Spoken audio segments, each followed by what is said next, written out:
Before you have a sense of yourself, you have a sense of your own importance. It is not an importance born of affection or of personal achievement. It is a heavy, ambient quality, a pressure in the very air you breathe. It is in the way the doors to your chambers are opened with a quiet reverence, a sound that is a mixture of a soft click of a latch and the gentle sigh of well-oiled hinges. It is in the way your footsteps, even as a small child, echo with the lonely resonance on the cold, polished stone floors of the long, drafty corridors. A sound so different from the muffled, earthy silence of the world outside the castle walls. It is in the hushed, sibilant whispers of the servants who attend you. Their voices are constant, rustling presence just beyond the edge of your hearing, like dry leaves skittering across a courtyard. You are not a child. You are a princess. The two things are not the same. A child is a creature of noise, of dirt, of scraped knees, and spontaneous laughter. A princess is a creature of silence, of composure, of measured steps, and a serene, empty smile. You learn this distinction before you learn to read. You learn it in the sharp, corrective hiss of your governess when you attempt to run, a sound like a snake in the rushes that freezes you in your tracks. You learn it in the way her hand, its skin dry and papery, grips your shoulder with a surprising sinewy strength, a silent, physical reminder that your body is not your own to command. It is an instrument, and it must be kept in tune. Your lessons are the foundation of your world, the very architecture of your mind. They do not begin with the simple, joyful sounds of the alphabet. They begin with the hard, guttural consonants of a foreign tongue, a language that feels like a collection of rough, unfamiliar stones in your mouth. Your tutor is an old man, a cleric who smells of dry parchment, of beeswax, and of the faint sweetish odor of decaying teeth. His voice is a low, monotonous drone, a sound like a fly buzzing against a closed window pane, and for hours a day, it is the only sound in the solar, the small, cold room where you take your lessons. He drills you, again and again, on the declensions of nouns, on the conjugation of verbs. You repeat the strange, alien words, your own small voice, a piping echo of his dry drone. This is not for your enrichment, it is for your future. It is the language of the man you will one day be forced to call your husband. You learn the subtle, complex language of heraldry. Your tutor does not bring you pictures, he brings you textures. He has you run your fingers over shields of wood, feeling the raised lines of the different charges. You learn to distinguish the smooth, flowing curve of a bend from the sharp, aggressive angle of a chevron. You learn the feel of a rampant lion, its claws and teeth rendered in hardened gesso, a texture of contained violence. You memorize the names, the endless, sonorous lists of families and their symbols. You learn which families are powerful, which are in decline, which are allied, and which are sworn enemies. This is not history. It is a living map of power, a chart of the treacherous currents on which your own small life will soon be set adrift. You are learning the names of the men who will one day bargain for your body, for your bloodline, for the children you will be expected to produce. You learn music, but it is not the joyful, raucous music of the village fair. You do not learn the simple, earthy tunes of a peasant's pipe. You are taught the lute, its strings a delicate, finicky challenge under your soft, uncalloused fingertips. The music you learn is complex, courtly, and deeply sad. It is a music of longing, of chivalry, of a love that is pure, chaste, and always unattainable. It is a music designed to be a pleasing, unobtrusive background sound in a great hall.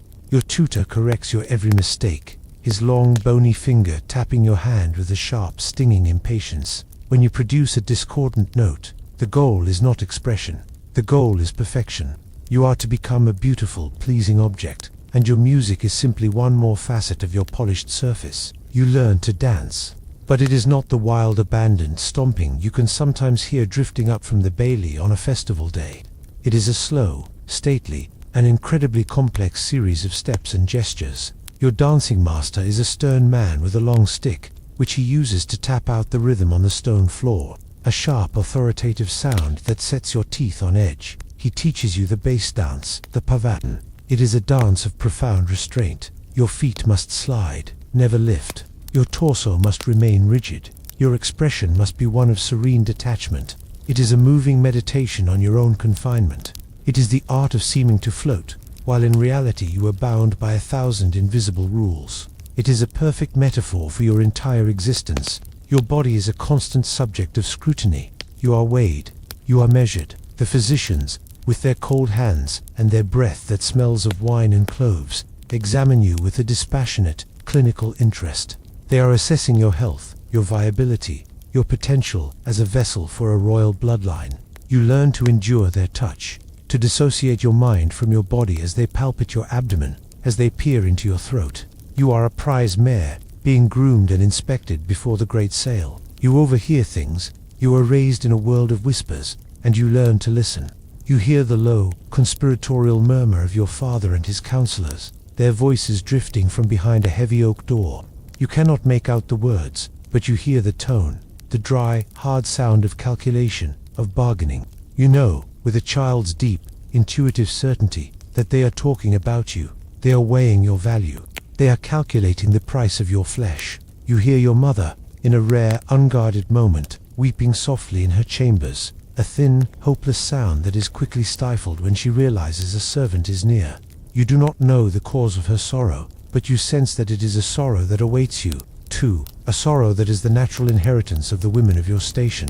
The world of ordinary life is a foreign country, one you are only allowed to glimpse from a great distance, from the high, narrow window of your chamber, a window designed for defense, not for viewing. You can sometimes hear the sounds of the world below.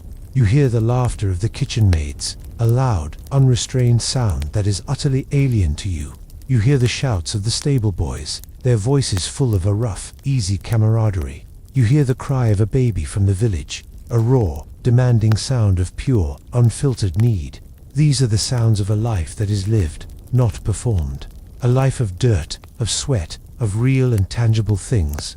You do not envy it, for you have been taught to despise it, but you are aware of it, and its existence makes the silent, cold, and perfumed air of your own chambers feel thin and unreal. You are a thing of immense value, and therefore you must be protected. You are not allowed to run, for you might fall and scar your face, diminishing your market price. You are not allowed to ride a horse too spiritedly, for you might be thrown. You are not allowed to eat certain foods, for they are believed to inflame the passions or to make the womb barren. Your life is a long, slow, and deeply boring exercise in risk management. As you grow older, the focus of your education shifts. The lessons become more explicitly political. You are taught the art of conversation, which is the art of saying nothing at all, of speaking in graceful, empty pleasantries that reveal no opinion, no preference, no hint of an inner life. You are taught the art of dissimulation, of maintaining a calm and pleasant expression, while your heart is pounding with fear or your stomach is churning with disgust. You are being trained to be a diplomat, a spy, and a hostage, all in one beautifully packaged form. And then, one day, the abstract lessons become a terrifying reality. The day of the ambassador arrives. You have known this day was coming your entire life, but the knowledge does not prepare you for the reality of it. The atmosphere in the castle changes. There is a new tension in the air, a sense of hurried, anxious preparation. The floors are polished until they emit a new, sharper scent of beeswax. The tapestries are beaten, releasing clouds of ancient dust that make you sneeze. The sounds of the kitchen are more frantic than usual. A great performance is being prepared, and you are to be the main exhibit. You are bathed. The water is scented with rose petals, but it cannot wash away the cold, not of fear in your belly. You are dressed in your finest gown. It is a thing of breathtaking expense, a heavy brocade that feels like a curtain of metal against your skin. The sleeves are so long and so tight that you can barely bend your arms. A necklace of heavy cold stones is fastened around your throat, its weight a constant, choking reminder of your own value. Your hair is braided and pinned with such intricate and painful tightness that you can feel a headache beginning to bloom at the back of your skull. You are a doll, being prepared for display. You are led to the great hall. Your footsteps echo with a lonely, final sound. The hall is full of your father's court, a silent, expectant crowd. The only sound is the rustle of their fine clothes and the great, crackling roar of the fire in the hearth. You are placed in a large, ornate chair, and you are told to wait. You hear the sound of the great horn from the gatehouse, a long, mournful blast that announces his arrival. You hear the tramp of many feet in the courtyard, the jingle of harness. Your heart begins to pound, a frantic trapped bird beating against the cage of your ribs. The great doors of the hall swing open, letting in a gust of cold, outside air, and with it, The ambassador, you do not need to perceive his features. You can feel his presence. He is the focal point of all the tension in the room. You can hear the heavy, deliberate sound of his footsteps on the stone floor as he approaches the dais. You can hear the rich, confident rustle of his velvet cloak. He smells of horse, of leather, and of a strange foreign perfume, a spicy, musky scent that is both exotic and vaguely unpleasant. He stands before your father, the king, and their voices are a low murmur of formal greetings, a language of power that you understand implicitly, even if you do not catch the words. And then, there is a silence, a deep, heavy, and profound silence. And you know, with a sickening certainty, that it is your turn. You can feel his attention shift to you. It is not a look. It is a physical force, a weight that presses down on you.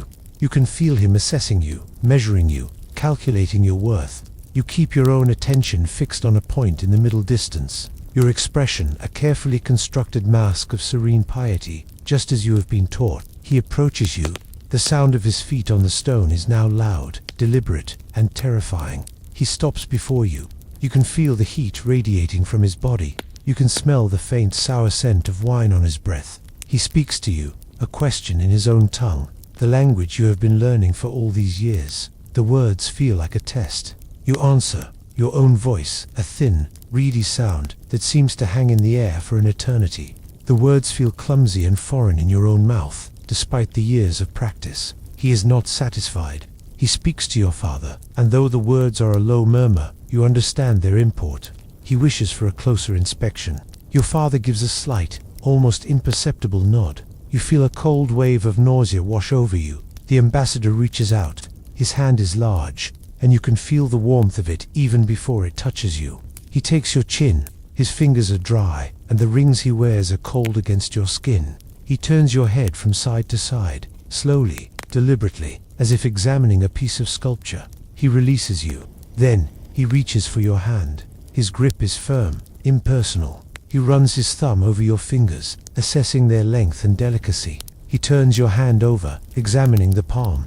You feel a profound and overwhelming sense of violation, a feeling that your own body is not your own property, that it is a thing to be handled and appraised by strangers. The final humiliation is the worst. He leans in close, and with a gesture that is both intimate and brutally clinical, he uses his thumb and forefinger to pull back your lips, exposing your teeth and gums. You can feel his warm, wine-scented breath on your face. It is an act of such profound objectification that for a moment, your carefully constructed composure threatens to crack. You want to scream, you want to pull away, you want to vanish, but you do nothing. You endure. This is your duty. This is the price of your birth. He releases you and steps back. He says something to your father, a short, clipped phrase that you do not catch, but you can feel the collective exhalation of the court, a soft, sighing sound of released tension. You have, it seems, passed the inspection. The negotiations will continue for weeks, but the most important part is over.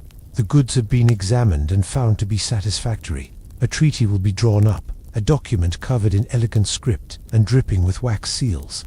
It is your death warrant. It is the legal instrument that will formally transfer ownership of your body, your womb, and your future from your father to a man you have never met. The day you leave your home is a day of cold, formal ceremony. There are no tears. Tears are for peasants. There are only stiff embraces and muttered blessings. You are placed in a litter, a small, enclosed box that sways with a nauseating rhythm. You are cargo now, the most precious piece of luggage in a long, slow procession. As you are carried away from the castle that has been your entire world, you do not look back. There is nothing to look back for. The girl who lived there is gone, sold for a promise of peace and a strategic advantage. You are no longer a person. You are a commodity. You are the queen. The journey is a long, grey, featureless purgatory. It is a succession of days and nights, measured only by the rhythmic creak of the litter's poles and the monotonous tramp of the guards' feet. And then, one day, the rhythm changes. The road becomes harder, noisier. The air, which had smelled of damp earth and horses, now carries a new, complex, and overwhelming stench, the smell of 1,000 lives being lived in close, unsanitary proximity. You have arrived. This is your new home, your new prison. The first thing you notice about your new life is the sound. Your old life was a thing of deep, echoing silences of hushed whispers and measured footsteps. This new life is a constant, overwhelming cacophony. The castle is a hive, a warren, and it buzzes with a nervous, masculine energy. You hear the constant, brutal clang of the armory, the shouts of men-at-arms in the practice yard, the baying of the hounds in the kennels. The very air seems to vibrate with a latent violence. The second thing you notice is the eyes. You are never, ever alone. From the moment you are lifted from the litter, a small, stiff doll in your heavy traveling clothes, you are the object of 1,000 curious, calculating, and often hostile stares. You are the foreigner, the outsider, the living symbol of a new and possibly unwelcome alliance. You can feel the weight of their judgment, the intensity of their scrutiny. It is a physical pressure that makes the skin on your back prickle. You are assigned your household, a small army of women who will be your constant companions. They are the ladies-in-waiting, daughters of the most powerful noble families of your new kingdom. You are told they are here to serve you, to be your friends. This is the first great lie of your new life. They are not your friends, they are your jailers. They are the eyes and ears of their fathers and brothers, placed in your household to monitor your every move, to report on your every word, to gauge your influence over the king. They are a pack of beautifully dressed, impeccably mannered wolves, and you are the lamb that has been dropped into their midst. Your day begins before dawn, with the sound of a key turning in the lock of your bedchamber. The ladies enter, a rustle of silk and a wave of cool, perfumed air. You are not allowed the simple, private luxury of waking up on your own terms. Your waking is a scheduled event. They pull back the heavy curtains of your bed, and the process of transforming you from a sleeping woman into a public queen begins. You do not dress yourself. To do so would be an unthinkable breach of protocol. The process of dressing is a long, elaborate, and often uncomfortable ritual, performed by the highest-ranking ladies of your household. It is called the behustand, shivering in a thin linen shift while they work. You feel their hands on your body, efficient, impersonal, and proprietary. They lace you into a stiff undergarment that constricts your ribs and makes it difficult to breathe deeply. They pile on layer after layer of clothing, a chemise, a kirtle, an overgown of heavy, rich velvet or brocade. The sheer weight of the fabric is a burden, a physical manifestation of the weight of your office. The sleeves are tight, the collars high. The clothes are designed to restrict, to control, to transform your body into a stately, architectural object. You cannot choose what you wear. The choice is dictated by the occasion, by the season, by 1,000 unwritten rules of courtly etiquette. The colors have meaning. The fabrics have meaning. Every detail of your appearance is a political statement, and it is a statement that is made for you, not by you. Once you are dressed, you must be fed. You do not eat a simple meal. You perform the act of eating. You are escorted to a small antechamber where your breakfast is served. The food is rich and heavy, but you can only take a few small, delicate bites, your every gesture observed by your ladies. To eat with enthusiasm would be considered vulgar. The rest of your day is a long, slow procession from one chamber to another, from one tedious ceremony to the annexed. You walk slowly, your heavy gown sweeping the floor. You have learned to move with a serene, gliding motion that conceals the effort it requires. As you move through the castle, a strange phenomenon occurs. A wave of silence moves with you. The loud, boisterous chatter of the courtiers dies into a respectful hush as you approach. They bow, they curtsy. You incline your head, a small, gracious gesture that you have practiced 1,000 times. You feel like a ghost, a cold presence that drains the warmth and life from every room you enter. The heart of your day is the great hall, the center of the court. Here, you must sit for hours on a raised throne-like chair beside your husband, the king. You are a silent, decorative presence. The men talk. They talk of war, of law, of taxes, of hunting. Their voices are loud, confident, and dismissive. You are not expected to contribute. You are not expected to have an opinion. You are expected to sit, to listen, and to look serene. Your back aches from the hard, unforgiving wood of the chair. Your feet, hidden beneath your gown, grow numb. A profound, soul-crushing boredom settles over you. A boredom so intense, it is a form of physical pain, but you cannot let it show. Your face must remain a mask of placid interest. You learn to read the court, not with your ears, but with your other senses. You learn to interpret the subtle shifts in the scent of the crowd, the way a wave of fear or excitement has a distinct, sharp odor. You learn to feel the subtle vibrations through the floor, the shuffling of feet that indicates restlessness or impatience. You learn to sense the alliances and the rivalries in the way people group themselves, in the small, almost imperceptible spaces they leave between each other. You become a master of the non-verbal, a reader of the silent, secret language of power that is spoken all around you. The meal in the great hall is the longest and most difficult performance of the day. The noise is a deafening roar, the clatter of 1,000 knives on pewter plates, the shouts of the servants, the baying of the dogs that fight for scraps under the tables, the boisterous, drunken laughter of the courtiers. The air is thick with the smells of roasted meat, of spilled wine, of sweat, and of the smoke from the great central hearth and the flickering torches. You sit on the high table, a spectacle for the entire hall. The food is brought to you with great ceremony, each dish announced by a herald. But you cannot enjoy it. Your every mouthful is observed. You must use your small, elegant knife to cut a tiny piece of meat, and then carry it to your mouth with your fingers, as is the custom. You must sip your wine from a heavy, jeweled goblet, careful not to spill a drop. The king, your husband, may eat with a noisy, robust appetite, tearing meat from the bone with his teeth and throwing the scraps to his dogs. He is a man. His gusto is a sign of his virility. You are a woman. Your delicacy is a sign of your refinement. The double standard is another bar in the cage. You are surrounded by your ladies, even in your most private moments. When you need to relieve yourself, you do not go to a private chamber. You use a commode, a padded pot that is brought to you in a small antechamber, and your ladies are there, holding up a curtain, their faces averted but their ears open, their presence a constant, humiliating reminder that no part of your life, not even the most basic bodily functions, is truly your own. At night, you are undressed with the same ceremony with which you were dressed. The heavy, imprisoning clothes are removed, layer by layer. For a brief, blessed moment, you are just a woman in a thin linen shift. But your bedchamber is not a sanctuary. It is the most politically charged space in the entire castle. It is here that you must perform your final, and most important, duty. The king will visit you. His arrival is not that of a loving husband, it is a state occasion.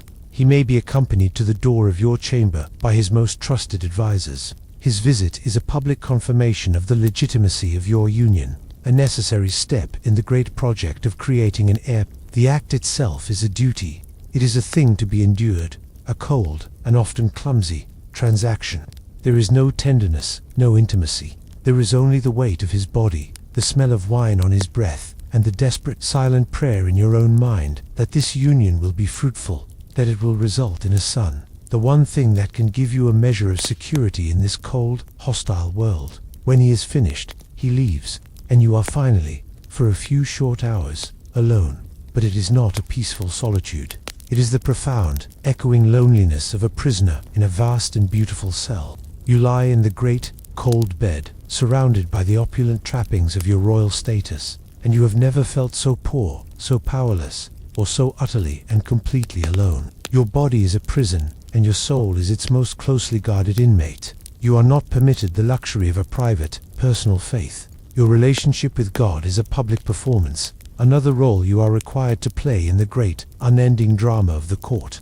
You are to be the kingdom's spiritual heart, a living icon of feminine virtue, a perfect and flawless mirror reflecting the divine order. The weight of this required holiness is, in many ways, the heaviest burden of all. Your day is not measured by the sun, but by the canonical hours, the relentless rhythm of prescribed prayer. The first sound you hear in the morning, after the turning of the key in your door, is the distant, solemn tolling of the chapel bell, calling you to matins. Your first duty of the day is not to your husband, or to your household, but to God. You are escorted to your private chapel. It is a small, cold, and beautiful space. The air in here is always colder than in the rest of the castle. A deep, stone-chilled air that seems to have settled for centuries. It smells of old, cold stone, of the sharp, clean scent of melting beeswax, and of the lingering, spicy ghost of yesterday's incense. The silence in the chapel is different from the other silences of your life. It is a heavy, expectant silence, a silence that seems to be listening. You kneel. The kneeler is a wooden prie-dieu, perhaps covered with a thin velvet cushion, but it offers little comfort. The cold of the stone floor seeps through the wood, through the fabric of your gown, and into your knees. It begins as a dull ache, and over the course of the long service, it will blossom into a sharp, insistent pain. This pain is a part of your devotion. It is a small, physical mortification, a reminder of the sufferings of the saints, a way of disciplining your unruly body into a state of spiritual submission. Your chaplain, a man chosen for his piety and, more importantly, for his political reliability, stands at the altar and begins the service. His voice is a low, monotonous drone, the familiar, incomprehensible sound of Latin. You do not follow the words, you follow the sounds, the familiar cadences of the prayers and the psalms. You hold your book of hours, a thing of breathtaking beauty, its pages illuminated with vibrant colors and delicate gold leaf. But the beauty is a barrier. It makes the prayers feel distant, ornamental, something to be admired rather than felt. You move your lips, forming the sounds of the words you have been taught to memorize, but your mind is 1,000 miles away. You are thinking of the subtle, contemptuous sneer you saw on the face of the king's brother. You are worrying about a rumor you heard from one of your ladies. The effort to clear your mind, to focus only on God, is a constant and losing battle. Your piety is a performance, and your greatest fear is that God, the one audience who truly matters, can see through the mask. This ritual is repeated throughout the day. Lauds Prime, Terce, Sext, None, Vespers, Compline. The ringing of the chapel bell is a constant summons, pulling you away from whatever you are doing and back to the cold stone, the hard kneeler, and the droning Latin. Your day is broken into small, prayer-filled fragments, leaving you with no long, uninterrupted stretches of time to think, to read, or to simply be. Your most intimate spiritual relationship is with your confessor, but even this is not a private sanctuary. Your confessor is a powerful man, often the king's own confessor. He is a key political figure, a man who has the ear of the king and the trust of the court. When you enter the dark and closed space of the confessional, you do not feel a sense of release. You feel a cold, calculating fear. You kneel in the darkness, and you can hear the sound of his breathing on the other side of the screen. You can smell the faint sour scent of the wine he drank with his meal. You are supposed to unburden your soul, to confess your sins. But how can you? How can you confess your resentment of the king, your hatred for a rival courtier, your profound soul-deep loneliness and despair? To confess such things would be to admit to weakness, to sin, to treason of the heart. These are not sins that can be absolved. They are political intelligence that can be used against you. And so, you confess a carefully curated list of minor, acceptable female sins. You confess to a moment of vanity, of having taken too much pleasure in a new gown. You confess to a moment of impatience with one of your ladies. You confess to a wandering thought during Mass. You perform a pantomime of penitence, your voice a soft, contrite whisper. The priest listens, his own voice a low, paternal rumble as he assigns you your penancer, few extra prayers, an extra hour on your knees. He absolves you of the sins you have invented, while the real, heavy, and dangerous sins remain locked away in the deepest, most secret chamber of your heart. You leave the confessional feeling not cleansed, but dirtier, a hypocrite before both man and God. Your piety must also have a public, material dimension. You are expected to be a great patroness of the church. You endow convents, providing them with the lands and the funds to support their work.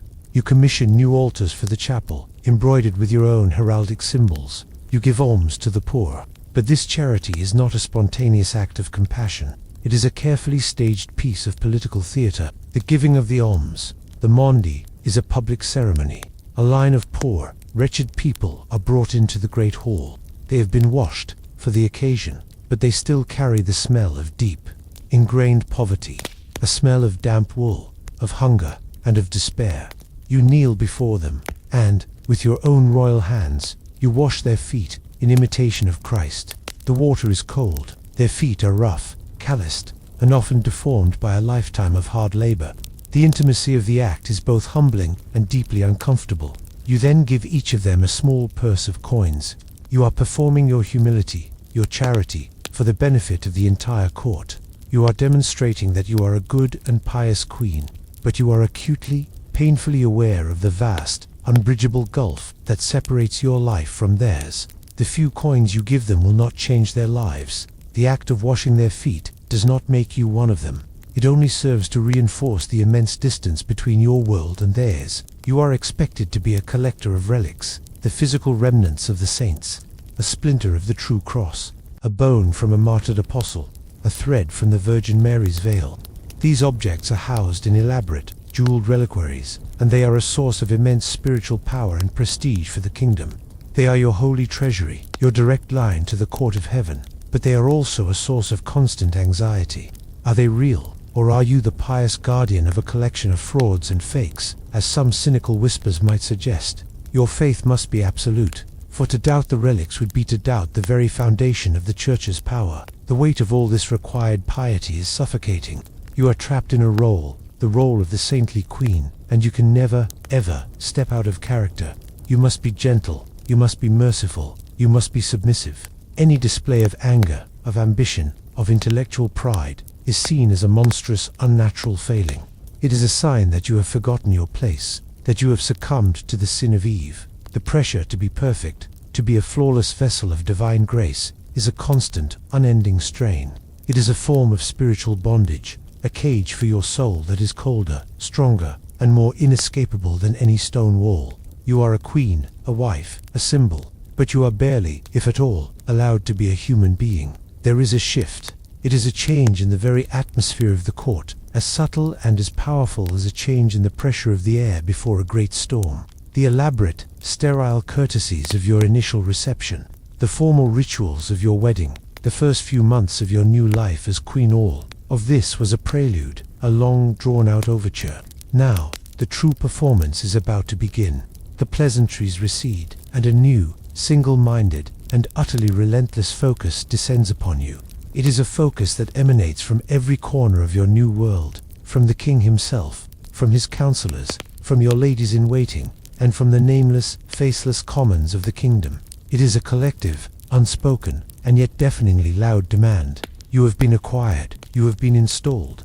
Now, you must perform the sole, essential function for which you were created. You must produce a son. This is not a gentle hope. It is not a romantic dream of creating a family. It is a brutal, political necessity. It is the central, non-negotiable clause in the unwritten contract of your marriage. A kingdom is a fragile thing, a delicate balance of power and loyalty, held together by the single, crucial thread of a clear and undisputed line of succession. A king without a male heir is a king whose power is built on sand. His reign is a mere placeholder, a temporary stewardship that will inevitably dissolve into the bloody chaos of a succession crisis upon his death. Brothers, cousins, powerful nobles with a whisper of royal blood, they all watch and wait. Their ambition, a coiled serpent, ready to strike at the first sign of weakness. A son, a male heir, is the only thing that can transform a temporary reign into a lasting dynasty. He is not a child. He is a living anchor, the only thing that can secure the kingdom against the tides of chaos. And you, the queen, are the vessel from which this anchor must be forged. Your womb is not a private, sacred space. It is the most important and most intensely scrutinized piece of territory in the entire realm. The change begins with your husband, the king. The initial formal distance he maintained, the courtly, almost brotherly politeness, is replaced by a new kind of attention. It is a focused, proprietary, and deeply impersonal interest. When he comes to your bedchamber now, there is a new urgency, a new sense of purpose. The act of consummation is no longer just a sacramental duty to be performed. It is a task to be accomplished. There is a new, almost clinical quality to his touch, the touch of a farmer inspecting his prized livestock, a touch that speaks not of affection, but of a desperate and anxious hope for a specific result. You are no longer his wife, his queen. You are his broodmare, and he is impatient for a return on his investment. The pressure is constant and multifaceted. It is in the prayers that are now offered in the chapel, the litanies that have subtly shifted to include fervent pleas for fertility, for a fruitful womb, for a son to secure the realm. The priest, in his sermons, will speak of the biblical matriarchs of Sarah, of Rachel, of Hannah, women who were barren and who prayed to God for a son. The stories are meant to be a comfort, a source of hope, but to you, they feel like a public accusation, a constant reminder of your own current failure, a comparison you can only fall short of. Your own piety is now judged by a single, cruel metric. Does God favor you enough to open your womb? The pressure comes from the physicians, the old, somber men whose visits become more frequent. They no longer inquire after your general health. They inquire after the intimate, secret rhythms of your own body. Their questions both deeply embarrassing and terrifyingly clinical. They ask about the timing and nature of your monthly courses, questions that your own ladies must answer, for they are the keepers of this royal calendar. You are forced to endure their physical examinations, their cold hands probing and pressing, their faces a mask of scholarly concentration as they attempt to diagnose the reason for your barrenness. Their remedies are a nightmare. They are a mixture of classical theory, brutal pragmatism, and pure, terrifying superstition. Based on the theory of the humors, they declare that your womb may be too cold and too moist, a condition inhospitable to the hot, dry nature of the male seed. Therefore, you must be heated and dried. Your diet is changed. You are forbidden from eating fish, or certain fruits and vegetables, things that are considered cold and wet. You are forced to eat a diet of heavily spiced meats, of roasted birds, and of breads laced with hot, dry herbs like pepper and ginger. The food is so rich and so pungent that it makes your stomach churn, but you must eat it, for it is for the good of the realm. They prescribe potions that you must drink. They are foul-tasting concoctions, thick, dark liquids that smell of the apothecary's dusty shelves and the alchemist's laboratory. You are told they contain powdered stag's horn, the dried pizzle of a bull, the ashes of a burned hare's womb, all things that are believed to promote fertility through a kind of sympathetic magic. You drink them, your throat constricting with revulsion, because you have no choice. To refuse is to be seen as defiant, as willfully disobedient to the great project of the succession. They prescribe behaviors. You are told to wear certain colors, to sleep on a certain side of the bed.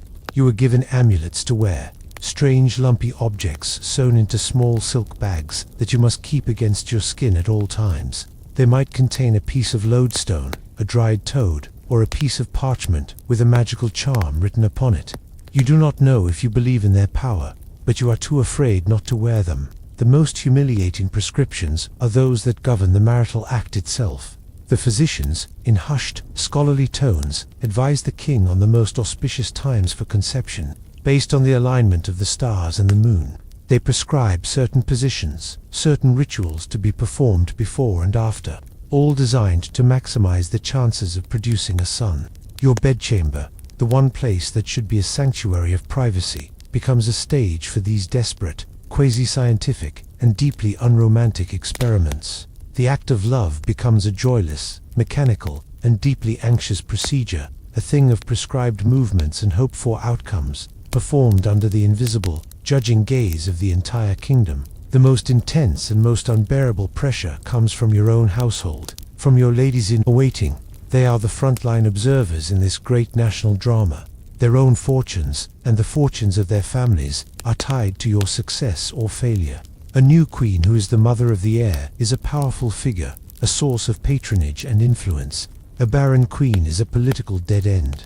And so, they watch you. Their watchfulness is a constant, suffocating presence. They are the keepers of your body's secrets. They know, before you do, when your monthly courses are due. The days leading up to that time are filled with a tense, unspoken anticipation. The air in your chambers grows thick with it. And then, when the blood comes, the disappointment is a palpable thing. It is a collective, sighing exhalation of failure. They do not speak of it directly. They do not need to. You can feel it in the way their hands are a little less gentle as they help you dress, in the way their conversation is a little more strained, in the way their smiles do not quite reach their eyes. They are polite, they are correct, but you can feel their judgment, their pity, and their own frustrated ambition. You have failed them. You have failed everyone. This monthly cycle of hope and failure becomes the defining rhythm of your life. The 2 weeks of waiting are a time of almost unbearable tension, where every twinge in your belly, every moment of nausea, is seized upon as a possible sign, a cause for a wild, secret surge of hope. And the 2 weeks of bleeding are a time of quiet, private grief and public shame, a physical manifestation of your own inadequacy. The cycle repeats, again and again, and with each turn, the pressure mounts, the whispers in the court grow louder, and the coldness in your husband's attention deepens. You begin to pray with a new, desperate intensity. Your public piety, which was once a role you performed, now becomes a genuine, terrified plea. You kneel on the cold stones of the chapel for hours, your body aching, and you bargain with God. You promise to build a new chantry, to endow a new convent, to go on a pilgrimage, if only he will grant you a son. You pray to the Virgin Mary, the Holy Mother, a woman who understands the mysteries of the womb. You pray to the obscure saints who are the patrons of fertility. Your faith is no longer a source of comfort. It is your last, desperate recourse, a final, frantic appeal to the highest court of all. And then, 1 month, the blood does not come. The first few days are a time of secret, terrified hope. You dare not speak of it. You dare not even allow yourself to fully believe it, for fear of jinxing the fragile possibility. But your ladies know. They are counting the days as closely as you are. The atmosphere in your chambers changes. The usual chatter is replaced by a watchful, almost reverent silence. Their movements become softer, more careful around you. Another week passes, and another. The secret can no longer be kept. The whisper begins, a single, hopeful spark that quickly spreads through the entire court, igniting a bonfire of speculation and excitement. The physicians are summoned. Their examination this time is different. There is a new, palpable excitement in their touch, in their voices. They confer in low, serious tones. And then, they make the official pronouncement. The Queen is with child. The reaction is explosive. The court, which had been a place of quiet, simmering anxiety, erupts into a paroxysm of joy. The church bells, which had marked the solemn rhythm of your days, now peal with a wild celebratory clamor that rings out over the entire town. A special mass of thanksgiving is held. The king, your husband, looks at you with a new expression, a look of pride and possessive triumph. For the first time, you feel as though you have done something right. You have fulfilled your purpose. You have justified your existence. But your relief is a fragile and fleeting thing. It is immediately replaced by a new and even more profound anxiety. You have conceived. Now, you must carry the child to term. Your body, which was a source of failure, is now a precious, fragile vessel, and the entire kingdom will dedicate itself to protecting its contents. Your life changes completely. You are now a revered object, a holy reliquary containing the future of the dynasty. You are placed in a state of semi-confinement, a period known as taking to your chamber. You are shielded from the shocks and stresses of the outside world. You are no longer required to sit for hours in the Great Hall. You are insulated from the political intrigues and the endless ceremonies of the court. Your diet is once again the subject of intense scrutiny. You are fed the most nourishing and expensive foods, rich broths, the tender meat of young animals, soft white bread, sweet wines. You are surrounded by a cocoon of anxious care. But this care is not for you, the woman. It is for the child within you. You are the container, and it is the contents that are of value. The months of your pregnancy are a long slow-motion journey through a landscape of fear. You are terrified of a miscarriage. Every cramp, every twinge sends a jolt of pure, cold panic through you. You are watched for any sign of ill health. You are attended by your ladies, by your physicians, their constant hovering presence a reminder of the fragility of your condition. You are also terrified of the unseen world. You believe that the child in your womb is vulnerable to the forces of magic and malice. You are shielded from anyone who might bear you ill will. You wear even more amulets and charms. You are careful not to walk under a ladder, not to cross a funeral procession. Your world is governed by 1,000 superstitions, 1,000 old wives' tales, all designed to protect the precious life you are carrying. And always, in the back of your mind, is the great unspoken question: is it a boy? The entire edifice of this joy, this care, this national celebration, is built on the assumption that you are carrying a male heir. The astrologers are consulted. They cast complex horoscopes based on the date of conception, trying to predict the child's sex. Their pronouncements are vague and ambiguous, but everyone chooses to hear what they want to hear. The expectation is so powerful that it feels like a physical weight. You try to divine the answer yourself. You pay attention to the old tales. Does the child kick more on the right side? Do you crave savory foods over sweet ones? Every small, physical sensation of your pregnancy is scrutinized, analyzed, and interpreted for its meaning. To produce a daughter would be a deep and bitter disappointment. It would not be a failure on the same scale as barrenness, but it would mean that this entire ordeal, this entire 9-month journey of fear and hope, would have to be undertaken again and again, until you get it right. As the time of your confinement approaches, the preparations become more intense. The royal birthing chamber is prepared. It is a room that is sealed like a tomb. Heavy tapestries are hung over the windows and doors, blocking out all light and air. The belief is that a sudden draught or a beam of moonlight could harm the mother or the child. The fire is built up until the room is a sweltering, suffocating furnace, the heat believed to be conducive to an easy birth. You are escorted to this chamber in a solemn procession. The king bids you a formal farewell at the door. From this moment on, until after the child is born, you will live in an exclusively female world. You enter the hot, dark, silent room, and the heavy door is closed and barred behind you. The sound of the bar dropping into place is a sound of absolute finality. You have entered the arena. You are now alone, with your fear, with your pain, and with the small, secret life that is about to make its violent and terrifying entrance into the world. The kingdom holds its breath. Your personal trial is over. Your great public ordeal is about to begin. The world has been unmade. The familiar rhythms of the court, the structured passage of the days, the very concepts of light and darkness have been abolished. Your new universe is this one room, this hot, close, and suffocating space, a sealed vessel where the normal rules of life are suspended. It is a world of women, a world of whispers, a world of profound animal physicality. It is the world of the birthing chamber, and it is the most dangerous place you have ever been. The air itself is a physical presence. It is thick, heavy, and hot, deliberately kept so by the roaring fire that is never allowed to die down. It is an air that is hard to breathe, an air that makes sweat prickle on your skin and then run in slow. Itchy rivulets down your back and between your breasts. It smells of wood smoke, of beeswax from the devotional candles that provide the only light, of the sweet, herbal scents of the potions that are being prepared for you, and, increasingly, it smells of your own fear, a sharp, metallic odor that seems to emanate from your very pores. The only light comes from the candles. They cast long, flickering, and monstrous shadows that dance upon the heavy tapestries that cover the walls. The tapestries depict scenes of heroic hunts and courtly love, but in the wavering, uncertain light, the figures seem to twist and writhe, the hunters becoming demons, the lovers becoming specters. The room, which is meant to be a place of life, feels like a tomb. The silence is a living thing. The usual boisterous noise of the castle is completely shut out.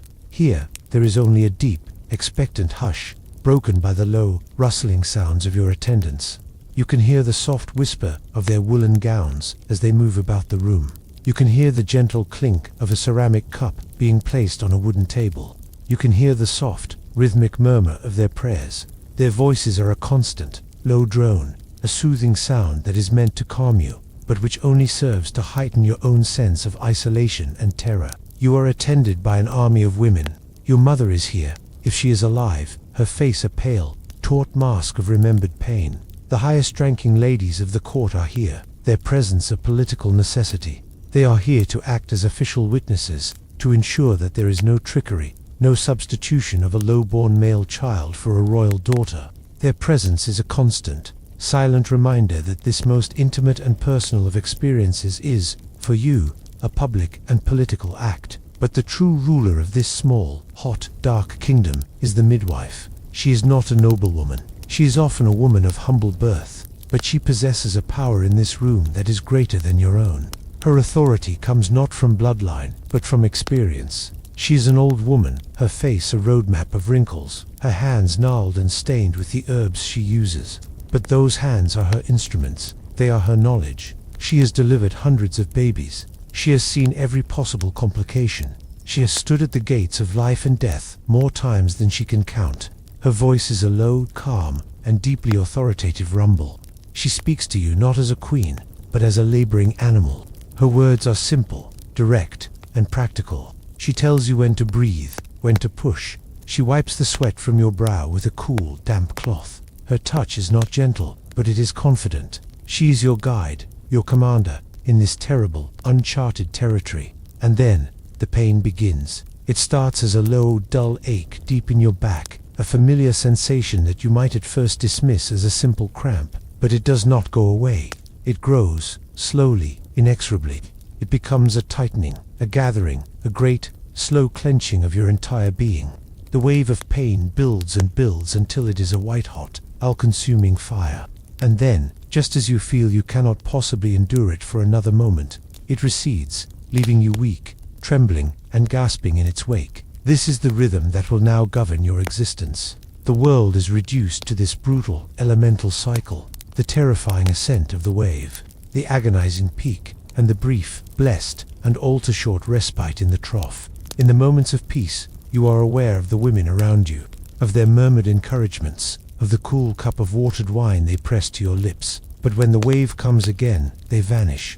The world vanishes. There is only the pain. It is a pain so vast and so absolute that it blots out all thought, all identity. You are no longer a queen. You are no longer a woman. You are a single, screaming nerve of pure agony. Time loses all meaning. The cycle of pain can go on for hours or for days. The distinction between day and night, which has already been erased by the sealed, candlelit room, now ceases to exist in your mind. There is only the endless, repeating rhythm of the contractions. You lose all sense of modesty, all sense of decorum. You cry out, you scream, you curse. Your carefully constructed royal persona is stripped away, layer by layer, until only the raw, terrified, and suffering animal remains. The midwife is your only anchor in this storm. She monitors your progress with a practiced, methodical calm. She feels your belly, her gnarled hands assessing the position of the child. She may anoint you with special oils, murmuring ancient charms that are a mixture of Christian prayer and pagan folklore. She is fighting a battle on two fronts: the physical battle to deliver the child, and the spiritual battle to ward off the evil spirits that are believed to be drawn to the raw power and vulnerability of the birthing chamber. If the labor is long and difficult, a new kind of fear enters the room, a quiet, desperate fear. The prayers of the women around you become more fervent. The midwife's calm expression may tighten just for a moment. This is the point of greatest danger. A prolonged labor can exhaust the mother to the point of death. A child that is in the wrong position, a breech birth, can be a death sentence for both of you. If this happens, the midwife's methods become more desperate. She may try to physically turn the child in the womb, a process of brutal, internal manipulation that is an agony beyond description. The other women may be called upon to help, to press on your belly, their combined weight, a crushing, unbearable force. If all else fails, a terrible choice must be made. The physicians may be summoned. They are the last resort, for their presence in the birthing chamber is considered a violation, a terrible admission of failure. They bring with them their cold, metal instruments. They do not have the delicate, intuitive touch of the midwife. Their knowledge is of a more brutal, mechanical kind. If the child is stuck, and the mother is weakening, they may perform a craniotomy, a horrific procedure where the infant's skull is crushed in the womb to allow for its extraction, sacrificing the child to save the mother. Or, if the mother is already dead or dying, they may perform a crude cesarean section, cutting the child from the womb in a desperate, last-ditch effort to save the heir, an act that is almost certainly fatal for the mother if she is still alive. This is the ultimate horror that lurks in the shadows of the birthing chamber, the reason why every woman, from the poorest peasant to the highest queen, approaches childbirth with a sense of profound and justifiable terror. But your labor is a good one. It is long, it is agonizing, but it progresses. The pain changes its character. It becomes a powerful, overwhelming, and involuntary urge to push, a force that seems to take over your entire body. The midwife's voice is now sharp, commanding. She is your general, and you are her soldier in the final, desperate assault. And then, there is a final, tearing, burning agony, a pain so intense that you feel you are being ripped in two, and with it, a sudden, shocking, and miraculous release, a sense of a great pressure suddenly gone, a feeling of impossible lightness and emptiness. For a moment, there is a profound silence in the room, a silence of pure, breathless anticipation, and then, you hear it, a thin, wavering, and then strengthening cry. It is a sound of such shocking vitality, such raw, indignant life, that it seems to tear a hole in the thick, hot, and deathly atmosphere of the room. It is the sound of your child. A wave of relief, so profound that it is almost a form of pain washes over you. You are limp, boneless, utterly and completely drained. You are slick with sweat and blood, but you are alive, and your child is alive. The midwife works quickly now, her movements efficient and practiced. She cuts the umbilical cord and hands the squirming, wailing, blood-streaked infant to the waiting ladies.